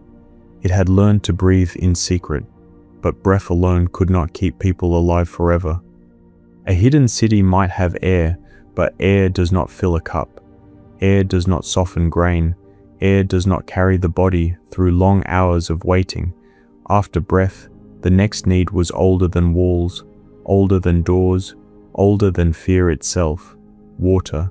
And somewhere below the surface, in the dark logic of survival, the hidden city had to find a way. Air made the underground city possible, but air alone could not keep anyone alive. After the stone door closed, after the first fear settled into silence, another question would begin moving through the chambers. How long can we stay? That question separates a hiding place from a living system. A refuge can protect people for a few minutes, perhaps for a night, but a city, even a hidden city, must think beyond the first moment of danger. It must think about thirst, hunger, children waking in the dark, animals growing restless, lamps needing oil, and time stretching longer than anyone expected. To hide is one thing, to remain hidden is something else. Water came first. In the open world, water is part of daily rhythm. Someone walks to a well, a spring, a stream, or a storage jar. Someone carries it home. Someone pours it into a vessel. Water feels ordinary when it is available. It becomes sacred only when it is difficult to reach. But when the surface is dangerous, even a short walk to water can become impossible. A person cannot open the entrance, step into the courtyard, and draw water if strangers are moving above. A child cannot be sent outside. Animals cannot be led out to drink. The hidden world cannot depend on a surface that may be watched. So the underground city needed water that belonged to the underground. Not only water carried down in skins or jars, though stored water mattered, it needed access, a protected well, a shaft, a source that could be reached without exposing the people inside. Imagine the feeling of that. A chamber deep below the village. The air is cool, people sit quietly, waiting. Somewhere above the surface may be unsafe, but here a person can still move through a passage with a lamp, reach a hidden water point, and return with a vessel heavier than before. The sound is simple, a rope shifting, a container lowered, the faint echo of water far below.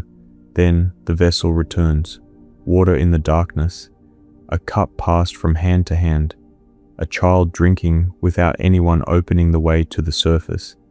That simple act changes the meaning of the refuge. Without water, the underground is only a pause. With water, it becomes endurance. It can hold people not only until fear arrives, but until fear passes. It gives the hidden community patience, and patience is one of the quietest forms of strength. Food changed the refuge in the same way.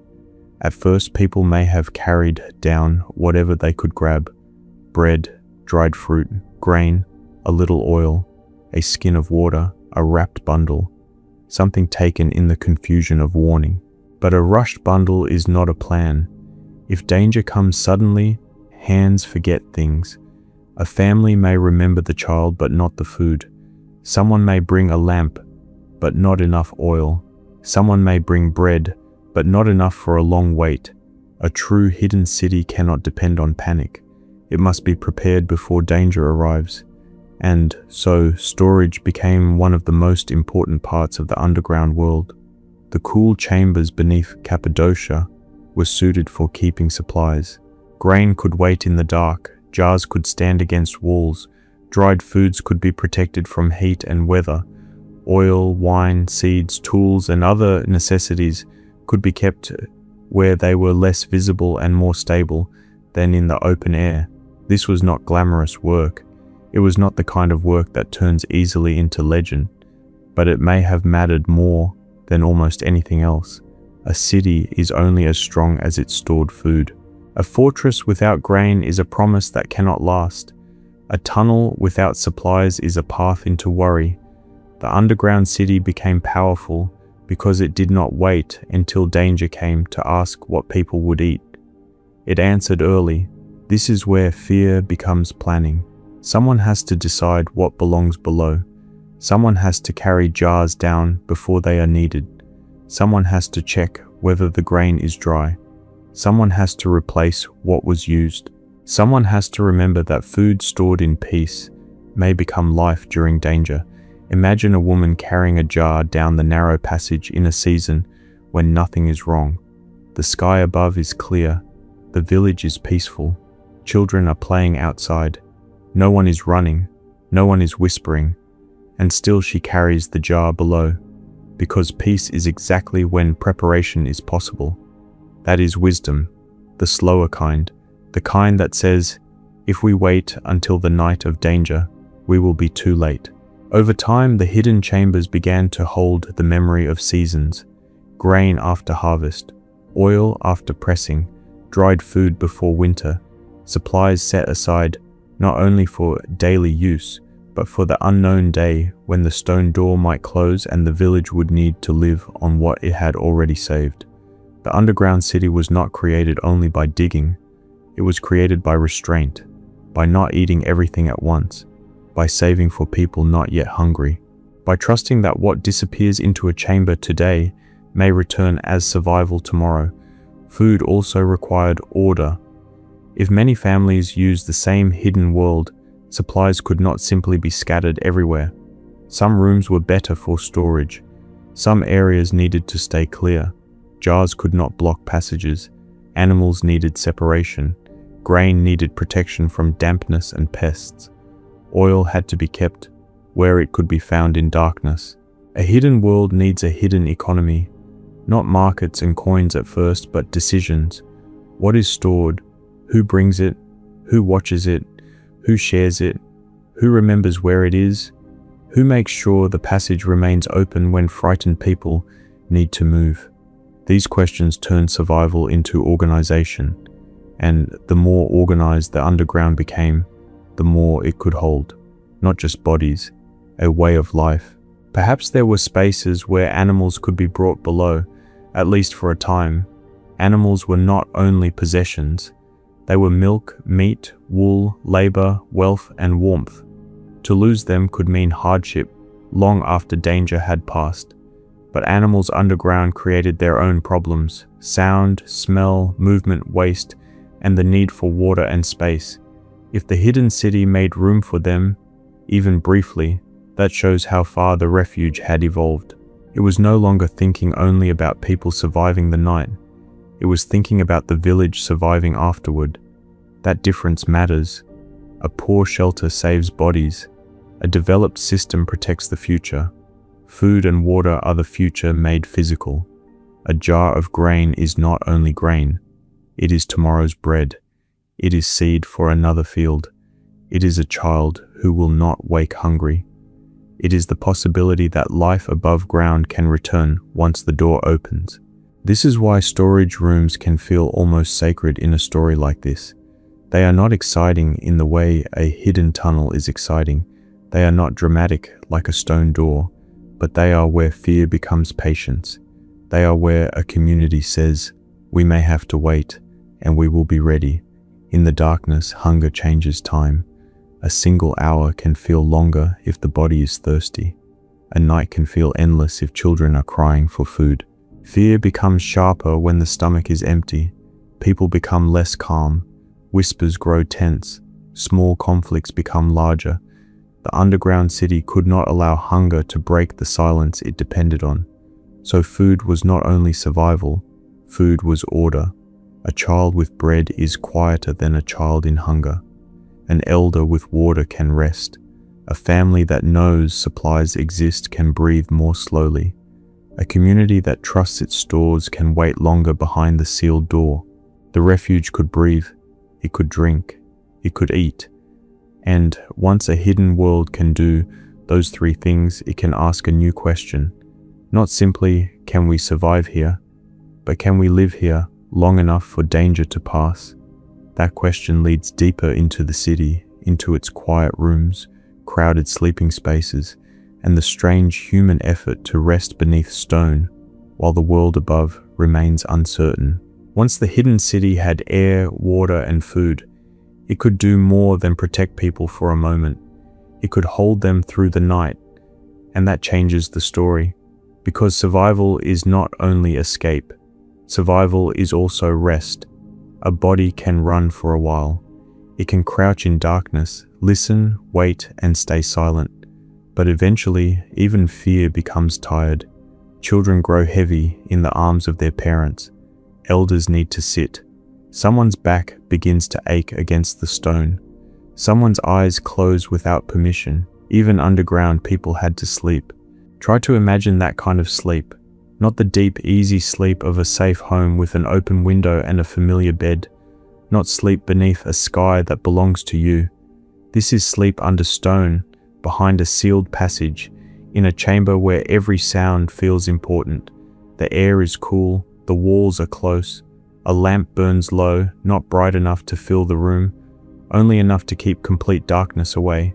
Its flame moves slightly when air shifts through hidden shafts. Shadows slide over carved walls, jars, bundles, folded cloth, and the quiet shapes of people sitting close together. There may be no real beds here, perhaps only blankets, mats, cloaks, wool, straw, or whatever people could bring down quickly. The floor is hard, the ceiling may be low, a child sleeps with his head against his mother's lap.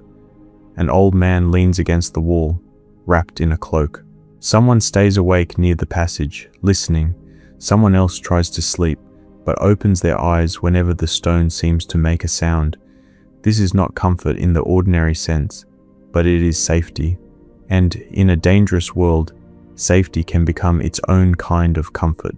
The underground city had to make room for this human need.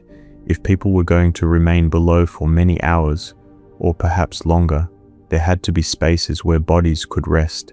Not luxurious spaces, not private bedrooms as we might imagine them now, but places where people could sit, lie down, lean against stone, and become still.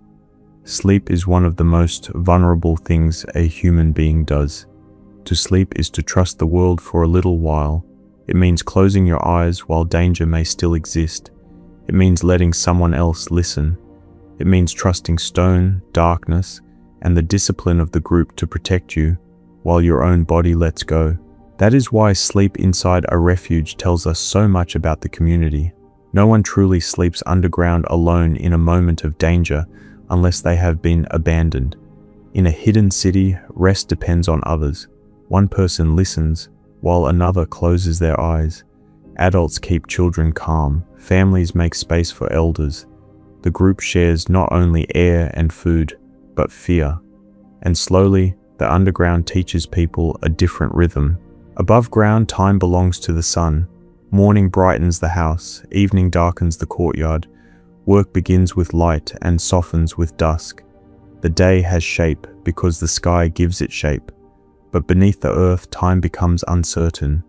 There is no sunrise in a sealed chamber, no long shadow crossing the floor, no stars to show the deepening night, no rooster perhaps, no open window, no wind moving through a doorway. People have to carry time in other ways, by memory, by hunger, by the fading of a lamp, by the sleeping and waking of children, by the person who whispers, "It must be morning now."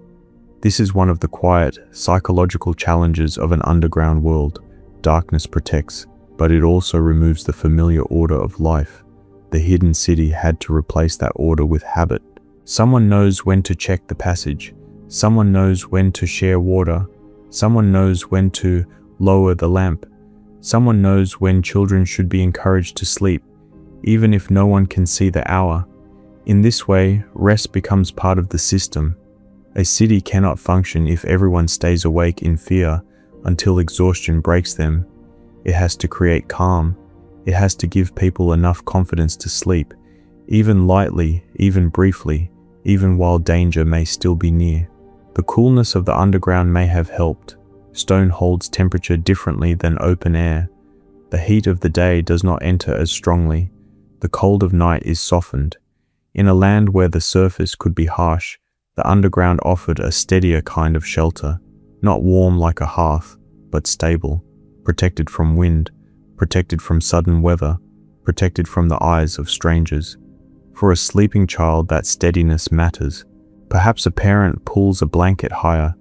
Perhaps the child hears distant murmurs, the faint breathing of animals somewhere deeper in the system, the low sound of water being poured into a cup.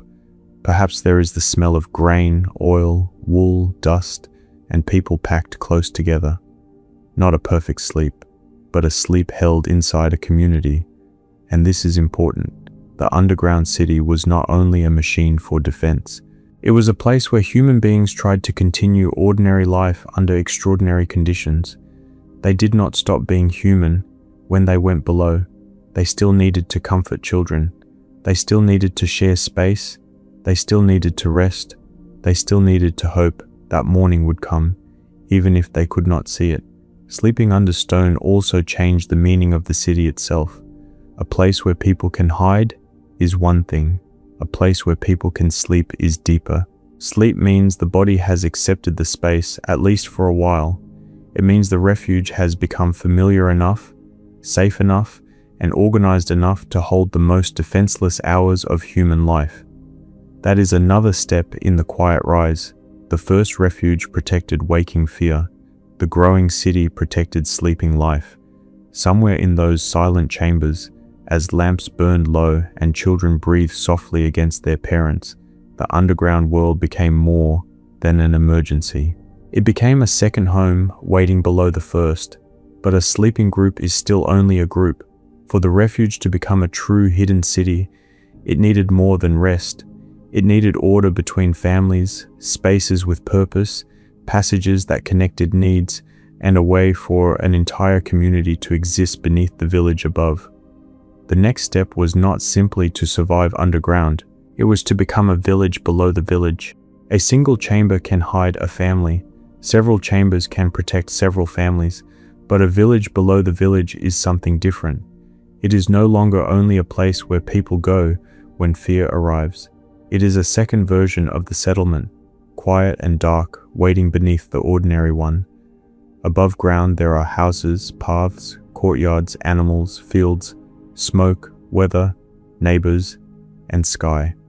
Below ground there are passages, storage rooms, resting spaces, air shafts, water, stone doors, and a silence that holds everything together. The visible village lives in daylight. The hidden village lives in memory. It does not need to be used every day to remain important. In fact, much of its strength comes from waiting.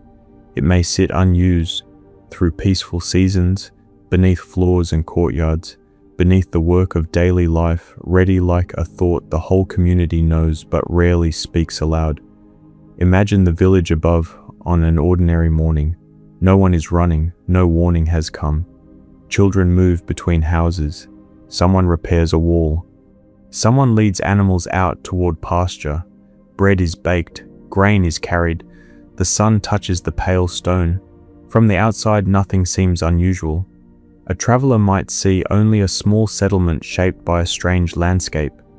But the people who live there know there is another map, not drawn on parchment, carried in the body, a map of hidden entrances, low passages, storage rooms, deeper turns, and places where voices must become softer. A map of where elders should sit if they have to descend quickly, where children should be taken, which passage must stay clear, which chamber holds food, which way leads toward air, which way leads toward water. This is how a hidden village stays alive, not by being constantly occupied, but by being constantly remembered. A true underground system needs more than carved rooms. It needs social order. If many families might enter the same hidden world, then the question is not only where the passages are. The question is how people behave inside them. Who goes first? Who carries the lamp? Who helps the old? Who brings water? Where do the animals go? Which passage must remain open? Who listens near the sealed door? Who decides when it is safe to return to the surface? These questions are not small. In a moment of danger, confusion can destroy the value of even the best-built refuge. A passage crowded with panicked people can become dangerous. A blocked storage room can become useless. A forgotten water source can turn fear into thirst. A child lost in the dark can turn silence into shouting.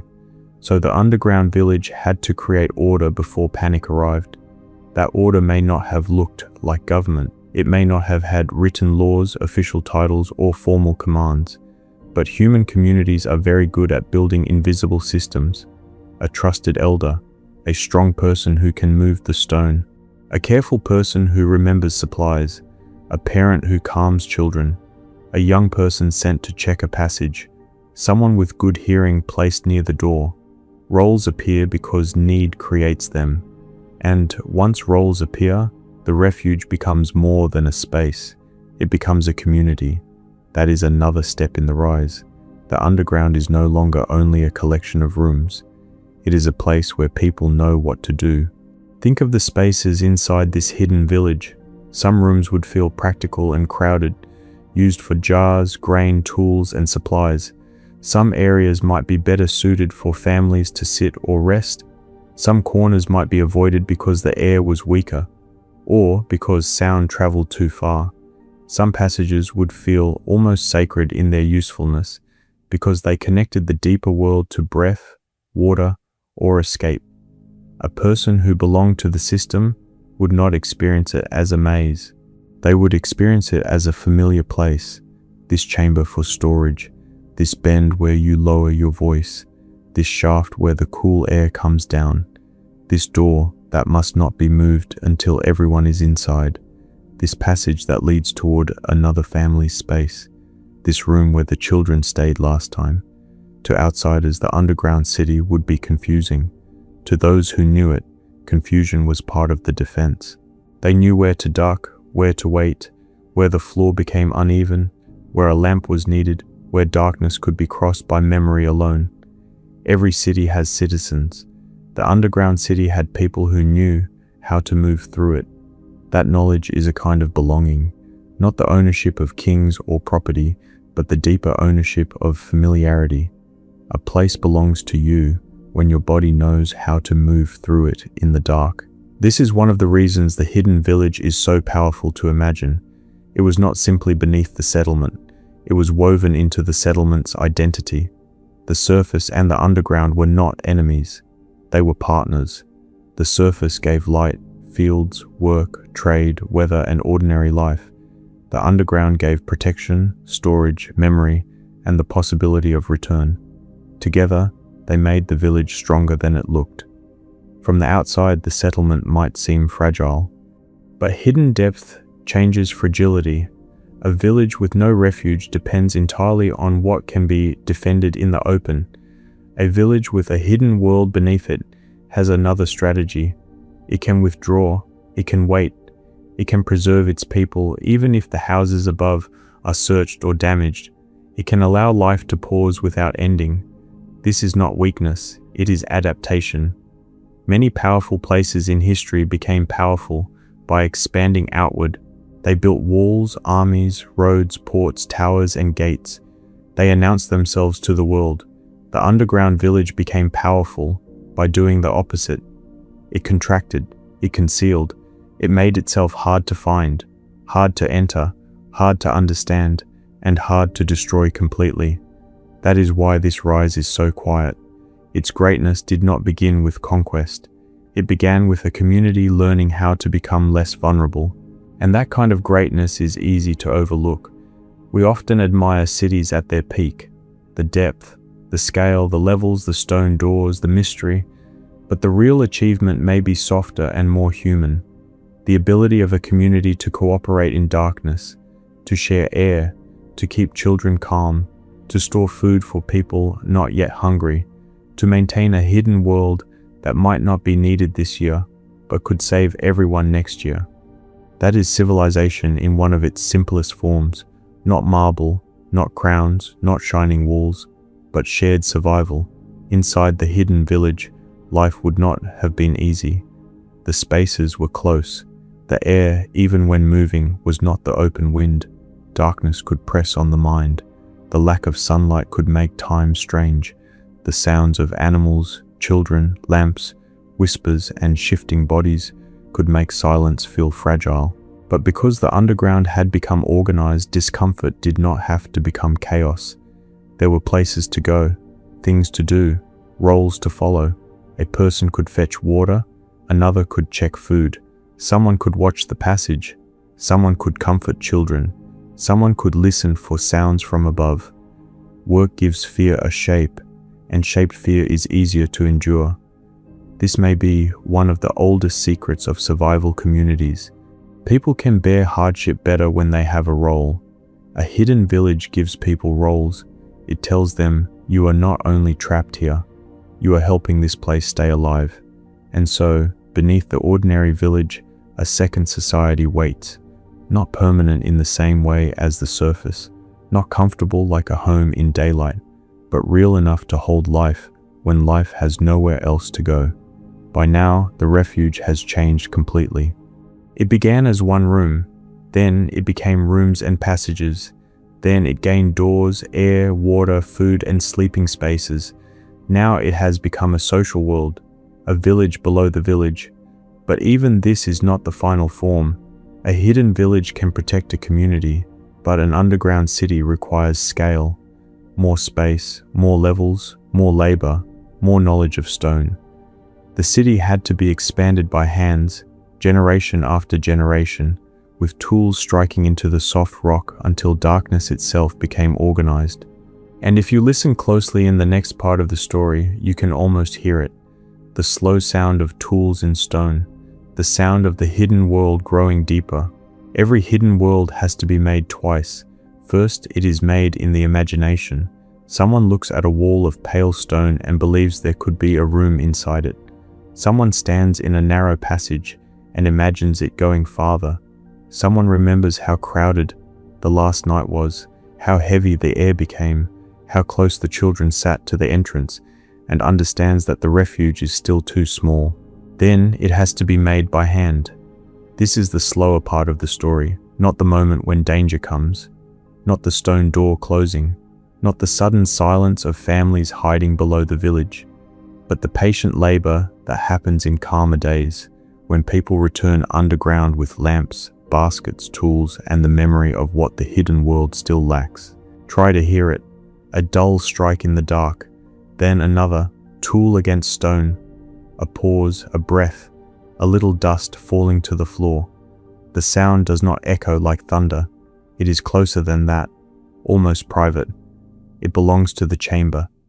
It travels a short way down the passage, touches the walls, and disappears into the earth. Above ground, the village may be living an ordinary morning. Bread is baking, animals are being led out, children are calling to one another in daylight. But below, the city is growing, one basket of loosened stone at a time. The soft rock of Cappadocia made this possible, but possible does not mean easy. Even workable stone must be cut with care. A chamber does not appear simply because people need it. Someone has to stand in dust for hours, bending beneath a low ceiling, striking carefully so the wall gives way without weakening the roof. Someone has to carry broken material out. Someone has to smooth the floor enough that frightened people can move without falling. The underground city was not built only by fear. It was built by repetition, by tired hands, by aching backs, by eyes adjusted to lamplight, by people working on rooms they hoped they would never have to use. That is a strange kind of labor, to build a place for the worst night, and to hope that night never comes, to carve safety into stone while the surface is peaceful, to prepare for danger while fields still need tending and animals still need feeding. But that is what survival asks of a community. It asks people to work before the danger arrives. A single new chamber could change everything. It might hold grain that once crowded another room. It might give elders a safer place to rest. It might keep animals farther from sleeping children. It might create a deeper space where people could retreat if the entrance was threatened. Underground, every new room is more than space. It is time. More time behind the stone door. More time before hunger. More time before panic. More time for danger above to pass. And so the tools continue. There may have been no single master plan at the beginning. The city may have grown from many small decisions across generations. A family widens a chamber. Another group cuts a connecting passage. Someone deepens a storage room. Someone else opens a shaft. Later, their children inherit not only the finished spaces, but the habit of improving them. A place like this is not a finished object. It is an accumulation. Each generation receives the hidden world slightly larger than the last. Each generation leaves it slightly more capable of protecting the next. The people who carve deeper may never have seen the final scale of what they were helping to create. A person working in one chamber may have known only the immediate need. More room here, better air there, a clearer passage before the next danger. But over time, those small answers connected. They became levels, networks, routes, systems. A hidden city is what happens when many practical answers begin to resemble a plan. Imagine a young person learning the work for the first time. He follows an older relative down with a lamp. He is shown where the stone breaks cleanly, where it sounds different, where not to cut too far. He is told to listen, not just strike, to feel the wall, to watch the dust, to notice the flame, to understand that underground building is careful work, because the same stone that protects can also become dangerous if treated foolishly. So the builders had to respect it. They had to leave enough thickness between rooms. They had to avoid weakening passages. They had to understand where a chamber could expand and where it should remain untouched. This knowledge may never have been written in books. It may have lived in warnings, mistakes, gestures, and memory. Do not carve there. Leave that wall. Keep this ceiling low. Clear the dust. Do not block the air. In this way, the underground city became a school as much as a shelter. People learned the behavior of stone. They learned the needs of hidden life. They learned that a safe world beneath the surface depends on thousands of small acts done correctly. Slowly, the hidden village grew deeper. A passage that once ended in darkness opened into another chamber, a chamber once used only for storage connected to a lower level. A lower level required more air. More air required another shaft. Another shaft made it possible to stay longer. Staying longer required more food. More food required more storage. Every improvement created the need for another. This is how systems grow, not in a straight line, but in a chain. One answer opens the door to the next question, and step by step, the underground city became more complex than anyone at the beginning may have imagined. There is something almost living about that, as if the city expanded like roots beneath the village, searching not for water, but for safety. It did not grow upward toward light. It grew inward, downward, sideways, following the quiet logic of survival, through the stone. The sound of tools in soft rock was the sound of that growth, not heroic in the usual way, but deeply human. Because every strike said the same thing. Next time we will be more ready. Next time there will be more space. Next time the food will not block the passage. Next time the children will sit farther from the entrance. Next time the air will move better. Next time the hidden world will hold. By the time enough of these next times had passed, the underground was no longer just an emergency shelter. It had become something with depth, memory, and scale, a place shaped not by one panic, but by years of careful improvement. The refuge was becoming a city because people kept returning to the dark when they did not have to. They returned in peace so they could survive in danger. They carved in silence so life could continue in silence. But all of this work had one true test. A hidden world can be planned, carved, stocked, and remembered. It can have air, water, food, doors, and sleeping places. It can wait beneath the village for years. Yet its real meaning only appears when danger comes back to the surface. And one day, it would. The underground city could wait for years. That may be one of its strangest strengths. A hidden chamber does not become useless because peace lasts for a season. A stone door does not lose its purpose because no one has pushed it closed in many winters.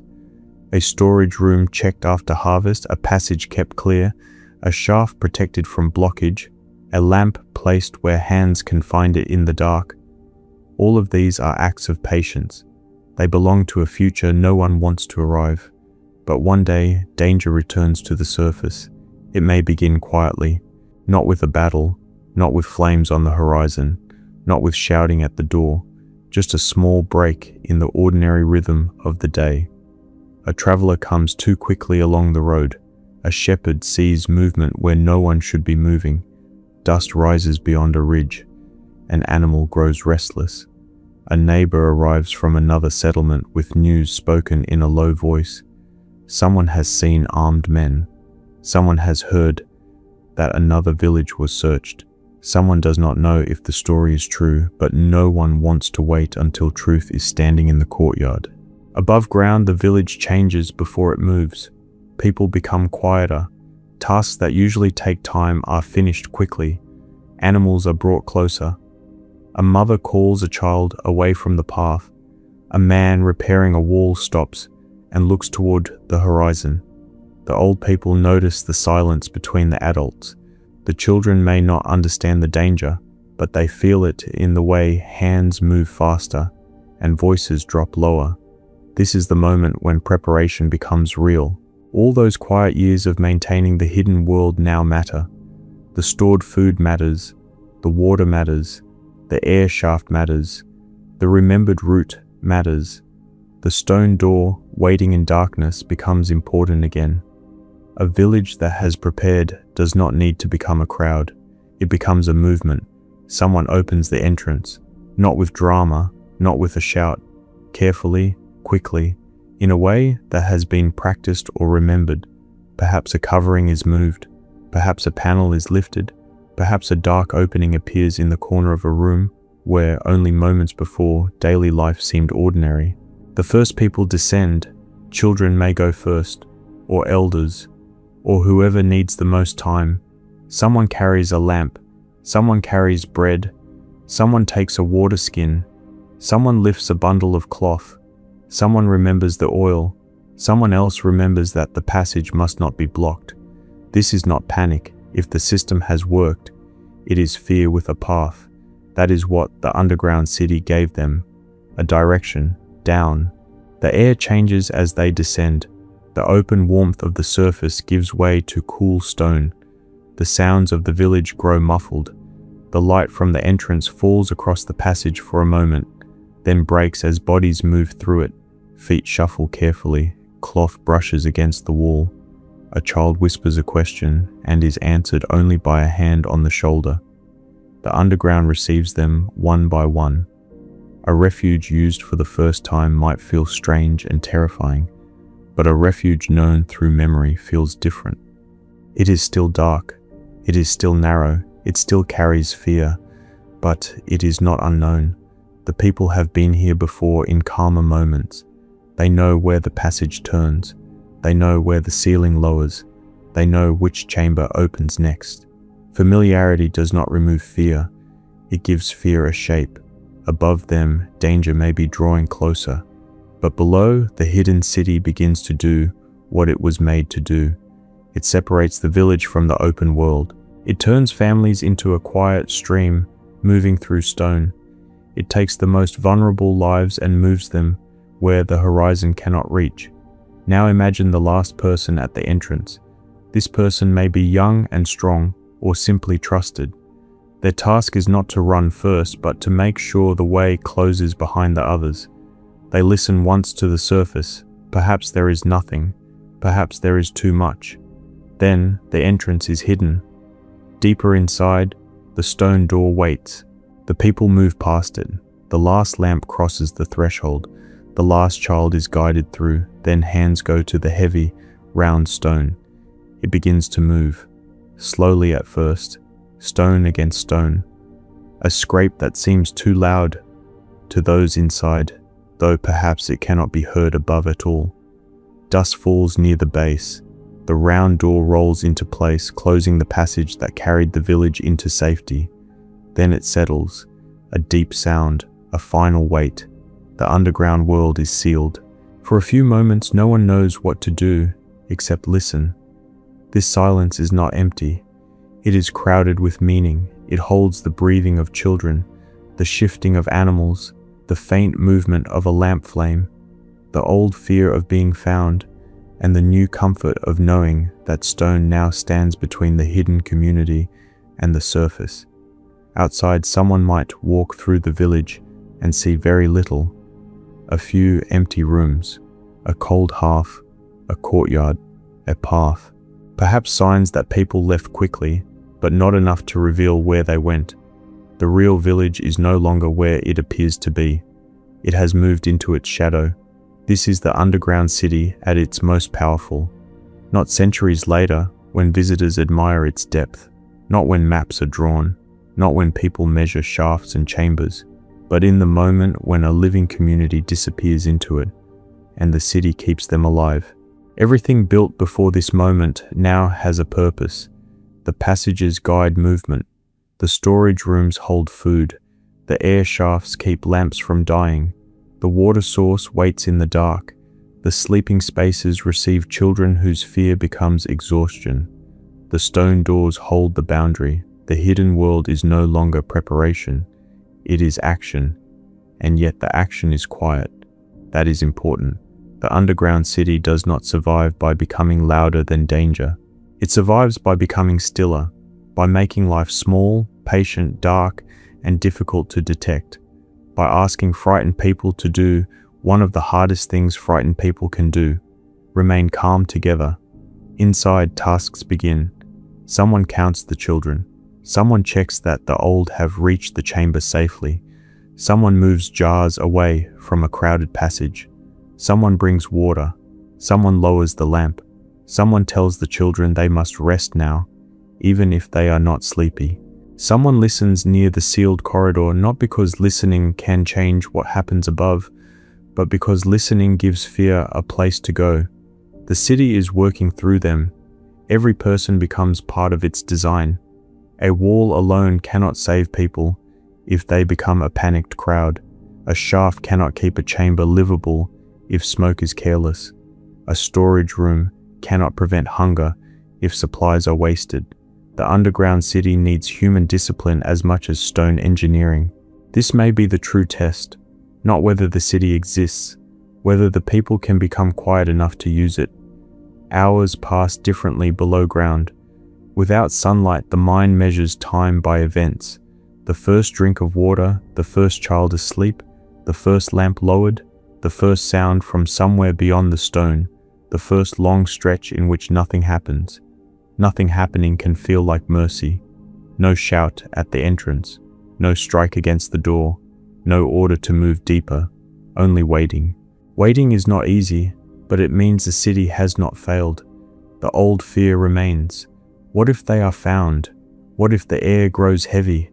What if food runs low? What if someone panics? What if danger stays above longer than anyone expected? But against those questions stands the hidden system itself.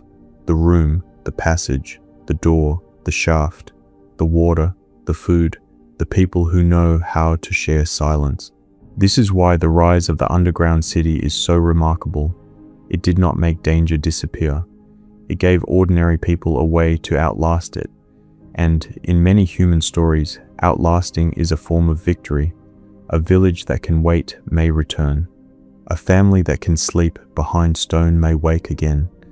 A child carried underground may grow old enough to teach the same passage to someone else. A community that survives one danger becomes more prepared for the next. When danger came to the surface, the underground city proved what it had become. Not a cave, not a cellar, not a desperate hole.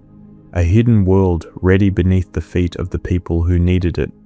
But after the door closes and the first fear begins to settle, another part of the story begins. The danger may still be above. The city may be sealed. The people may be safe for now. Now they have to live behind the door. After the stone door closes, the underground city becomes both smaller and larger than before. Smaller because the whole world has narrowed to what the lamp can touch. A passage, a chamber, a wall of pale stone, a jar beside someone's feet, a sleeping child, a dark opening where air moves softly through the earth. Larger because beneath that stillness, an entire hidden system is working. Rooms beyond rooms, passages turning away from the entrance, food waiting in storage chambers, water somewhere deeper, Families spread through the carved spaces like a village folded into stone. The surface has disappeared. Now the city has to hold. This is the part of the story that is easy to rush past. We imagine the dramatic descent. We imagine the heavy stone moving into place. We imagine the silence after the door shuts. But survival is not only the moment when danger is avoided. Survival is what happens afterward, when the running is over, but the fear remains. Behind the sealed door, people need order. At first, perhaps there is only listening. No one wants to speak too soon. The body is still full of the movement of descent. A child is still breathing quickly. An elder is still settling against the wall. Someone's hands still ache from pushing the stone. Somewhere in the passage, a lamp trembles in the slow underground air. People listen for sounds beyond the barrier. A footstep, a voice, a scrape, a strike against stone, or nothing. Nothing can be frightening too, because it gives the imagination room to grow. When people cannot see the danger, the mind begins to build it from memory, rumor, and fear. So the underground city had to do more than protect bodies. It had to help minds stay calm. That is why tasks mattered. Someone checks the children. Someone counts the people who came down. Someone makes sure the passage is clear. Someone moves food away from the walking path. Someone brings water to the old. Someone lowers the lamp so the oil lasts longer. Someone sits near the stone door and listens. Someone whispers that everything is as it should be. Small tasks are powerful in the dark. They give fear something to do. A person with a task is not only waiting, they are participating in survival. They are helping the hidden world function. In that way, the underground city becomes a community again, not just a group of frightened bodies behind stone.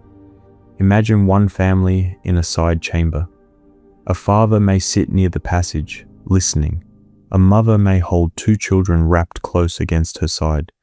A grandmother rests with her back against the wall, eyes closed, not truly sleeping, but conserving strength. A small jar of water sits near the lamp. A little bread is passed slowly, carefully, not as a meal of comfort, but as a quiet promise that the body will be cared for. In another space, animals may shift restlessly. Their sounds have to be managed. Their bodies give warmth, but also smell, movement, and risk. They are part of the village too. Its milk, meat, wool, labor, wealth, and future. Keeping them alive underground means the people are not thinking only about this night. They are thinking about the morning after danger passes. A hidden city must always think beyond the closed door. That is what separates it from a tomb. A tomb holds the dead. A refuge holds the living, and the living are always pointed toward return. Even as people sit in darkness, the surface remains in their minds. The house above, the field, the animals left outside, if there was no time, the doorway, the bread oven, the path, the sky. One person may wonder if the village is being searched. Another may wonder whether the stores will be enough. A child may ask when they can go home, even though home is now both above and below. The answer has to be gentle. Soon, when it is safe. Rest now. And so life behind the sealed door becomes a lesson in waiting. Waiting is not passive here. It is a skill. People must stay quiet without becoming frozen. They must share without wasting. They must move without crowding passages. They must sleep without fully forgetting danger. They must trust that the people who planned this place understood needs that would appear only after the entrance closed.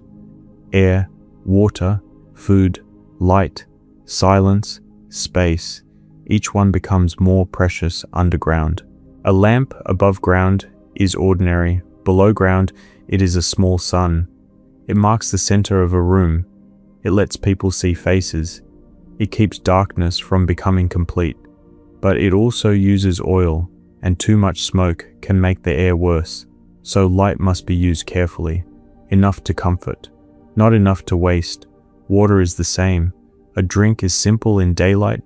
Below ground, each cup carries meaning. It says the hidden city still provides. It says the people can remain. It says thirst will not drive anyone toward the dangerous surface too soon. Food is measured by patience, not eaten in fear, not hoarded selfishly, not scattered. The underground city can only work if people trust that supplies will be shared according to need. Hunger can turn a community against itself if trust breaks. So order around food is also order around fear. Then there is sound. Sound behaves differently in stone. A whisper can travel strangely. A dropped object can feel too loud. A child's cry can seem to fill every passage. People learn quickly that silence is not the absence of life. It is a form of protection. But perfect silence is impossible. People breathe, children dream, animals shift, water moves in a vessel, cloth rubs against stone. Someone coughs and immediately feels another hand on their arm, not in anger, but in warning. The whole hidden city becomes a place of careful sound, and still life continues. That is the remarkable thing. Not comfortably, not freely, not as it does under the sun, but it continues. A child eventually sleeps. Someone tells a quiet story, perhaps so softly that only the nearest people hear it. An elder whispers a memory of another time when the refuge held.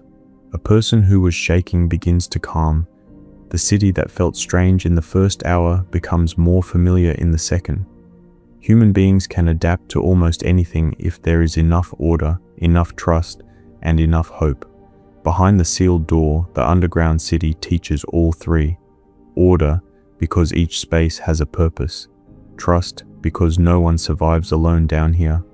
Hope, because every closed door implies that one day it will open again. This is why the underground city is not only an achievement of carving, it is an achievement of behavior.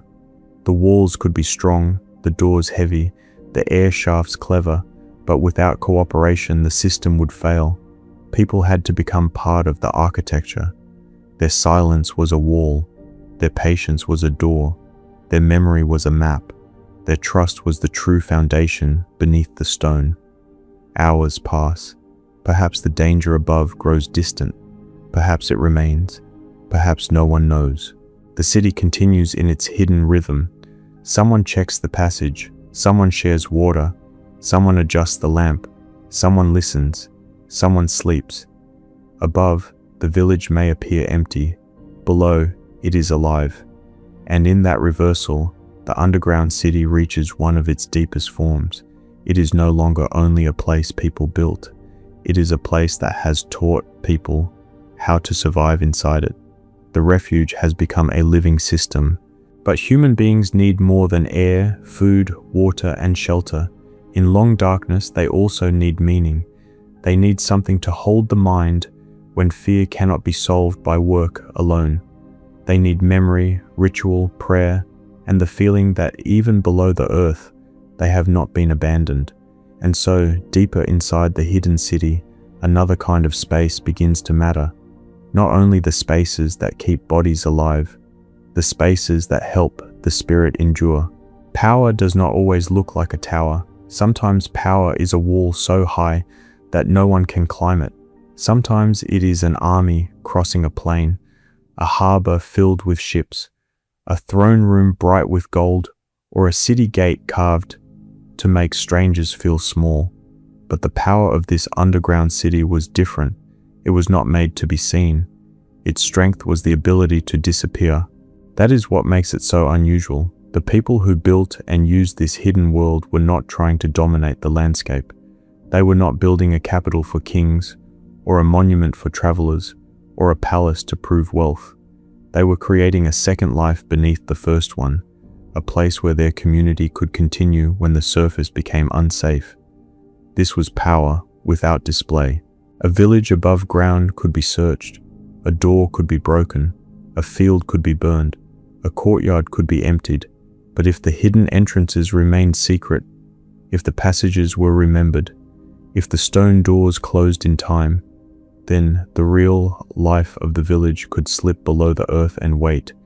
That is a quiet kind of victory, not defeating danger in the open, refusing to be destroyed by it. The underground city gave ordinary people something rare in a dangerous world: options. They did not have to stand helplessly in the path of every passing force. They did not have to depend only on walls, weapons, or luck. They had another layer of existence.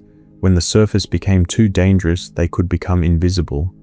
And invisibility can be a form of strength. Think about what an enemy might see from above: empty rooms, cold hearths, silent courtyards, a village that seems abandoned, poor, already emptied of value. Perhaps there are signs of life, but not enough to explain where everyone has gone. The people are not in the houses. They are not on the roads. They are not running across the fields. They have vanished, but they have not left. They are beneath the enemy's feet. This reversal is the hidden city's greatest power. It changes the relationship between the weak and the strong. Above ground, armed strangers may have the advantage. They may have numbers, weapons, horses, authority, violence, or surprise. But underground, the space itself begins to favor those who know it. A narrow passage can weaken a crowd. A low ceiling can slow a powerful body. Darkness can confuse a stranger. A turn in the corridor can hide what comes next. A stone door can turn pursuit into frustration. A hidden shaft can keep the people below breathing, while those above do not even know where to look. The city does not need to fight like an army. It fights like a memory. Only the people who belong to it understand its paths. This is why the underground city became more than a shelter. It became an equalizer. It gave small communities a way to survive forces larger than themselves. It allowed farmers, children, elders, animals, stored food, and sacred objects to move out of reach without leaving the land completely. That matters. Leaving is dangerous. A refugee on the road has no certainty, but hiding below the village means the community can remain connected to home. They can wait near their fields, their houses, their stored grain, their buried memories, their familiar hills. They do not abandon their world. They fold themselves into it. The land holds them until it is safe to return. That is the peak of the hidden system, not escape alone, but preservation. The underground city preserves people. It preserves food. It preserves knowledge. It preserves faith. It preserves the possibility that tomorrow, or the day after, or whenever danger finally moves on, the village can open its hidden doors and rise back into daylight. Power here is not conquest. Power is continuity. It is the ability of life to continue under pressure. And perhaps this is why the underground city still feels so moving. It was made by people who understood their own vulnerability and answered it with patience. They did not pretend the world was safe. They did not trust only hope. They carved hope into stone. Every passage said, "We may need a way through." Every storage chamber said, "Hunger may come, so we will prepare." Every air shaft said, "Darkness must still breathe." Every stone door said, "Danger may arrive, but it will not find us easily." This was not small progress. This was the rise of a hidden world from fear to organization, from instinct to design, from one chamber to a living system. And once that power existed, the refuge was no longer only a refuge. It had become something greater, a city whose strength was silence. But every form of power has a cost. A hidden city could protect life, but it also asked life to become smaller for a while. It asked people to trade sunlight for stone, open air for narrow passages, ordinary speech for whispers, and freedom of movement for the discipline of waiting. The city could save them, but it could not make fear disappear, and that cost belongs to the final part of the rise, because the peak of this story is not only that people survived underground, it is that a small refuge, born from danger, became a complete hidden world, powerful enough to protect a village, but demanding enough to remind us why people long to return to the light. Now we can see the whole transformation. At the beginning there was only a need, a family, a chamber, a little food, a fear of what might come across the open land. The first refuge did not look like a city. It was small, low, uncomfortable, and temporary. It existed for the simplest reason: people needed somewhere to hide. But survival rarely stays simple for long.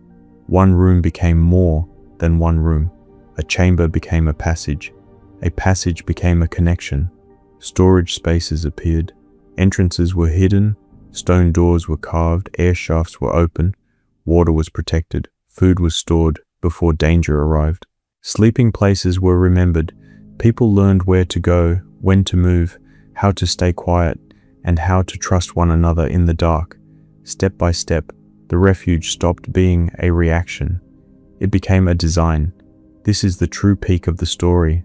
Not a throne, not a conquest, not a city shining under the sun. The peak was a place that could hold a community beneath the earth and keep it alive. A place that could close itself away from the surface without becoming a grave. A place with breath, water, food, movement, defense, memory, and order. That is what made it a city. A city does not have to stand in daylight to be real. It does not need open streets or towers. A city is a system of human life. It is where people know how to move, where to gather, where to find what they need, how to protect the weak, how to preserve food, how to share danger, and how to return when danger is gone. By that measure, the underground world had risen far beyond its beginning. The hidden room had become a hidden society. The low entrance had become a gate. The narrow passage had become a street. The storage chamber had become a granary. The air shaft had become an invisible tower. The stone door had become a wall.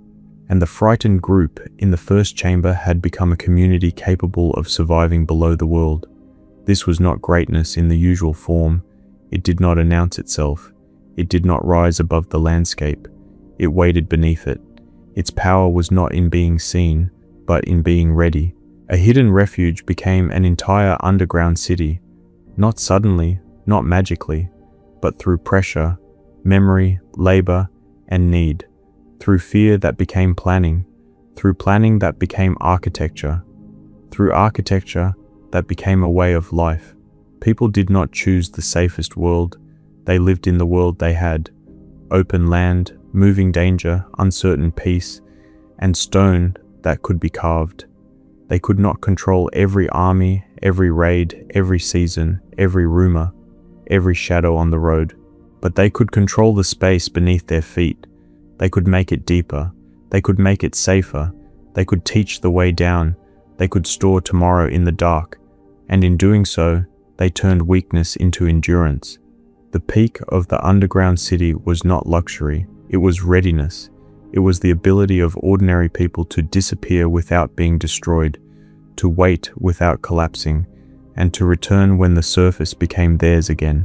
For a time, the city beneath the earth may have been one of the most complete answers a vulnerable community could give to a dangerous world. It began as a shelter. It became a system. And at its height, it became a hidden city of survival. But even at that height, it carried the memory of its beginning. Every deep passage remembered the first low room. Every storage chamber remembered the first jar of grain. Every stone door remembered the first fear at the entrance. Every breath of air moving through the dark remembered the first question: can we stay here long enough to live? The underground city did not erase fear. It organized fear. It gave fear corridors, doors, shafts, rooms, rules, and places to wait. It gave fear a shape that people could move through together. And because they could move through it together, fear no longer owned them completely. That may be the deepest achievement of all. Not that people hid, but that they turned hiding into a world. When danger finally passed, when the stone door opened, when light touched faces that had waited in the dark, the city had done what it was made to do. It had kept life unbroken. The refuge had reached its peak. It had become a city beneath the earth. And now, like all hidden worlds, it would one day become memory. After danger passed, the hidden city became quiet again. The stone door opened. Cool air met daylight. People climbed back toward the surface. Children blinked at the sky. Adults counted what remained. The world above may have changed, but life had not been broken. Below, the city waited, passages cooled, lamps went dark, entrances were covered. The hidden world returned to silence, ready for the next fear, or for peace long enough to soften memory. Years became generations. Some rooms were reused, some passages were forgotten. A chamber that once held families could sleep beneath a house while the world above changed. Then one day, people found the darkness again. A wall opened, cool air rose from below. Behind it waited the quiet intelligence of those who came before. They had taken fear and given it shape. They had taken weakness and made it endure. So if you imagine Cappadocia under the moon, remember this: greatness does not always climb into the sky. Sometimes it descends into stone, silence, and hidden rooms where trust kept a small world alive. A refuge became a city, and the city slept beneath the world.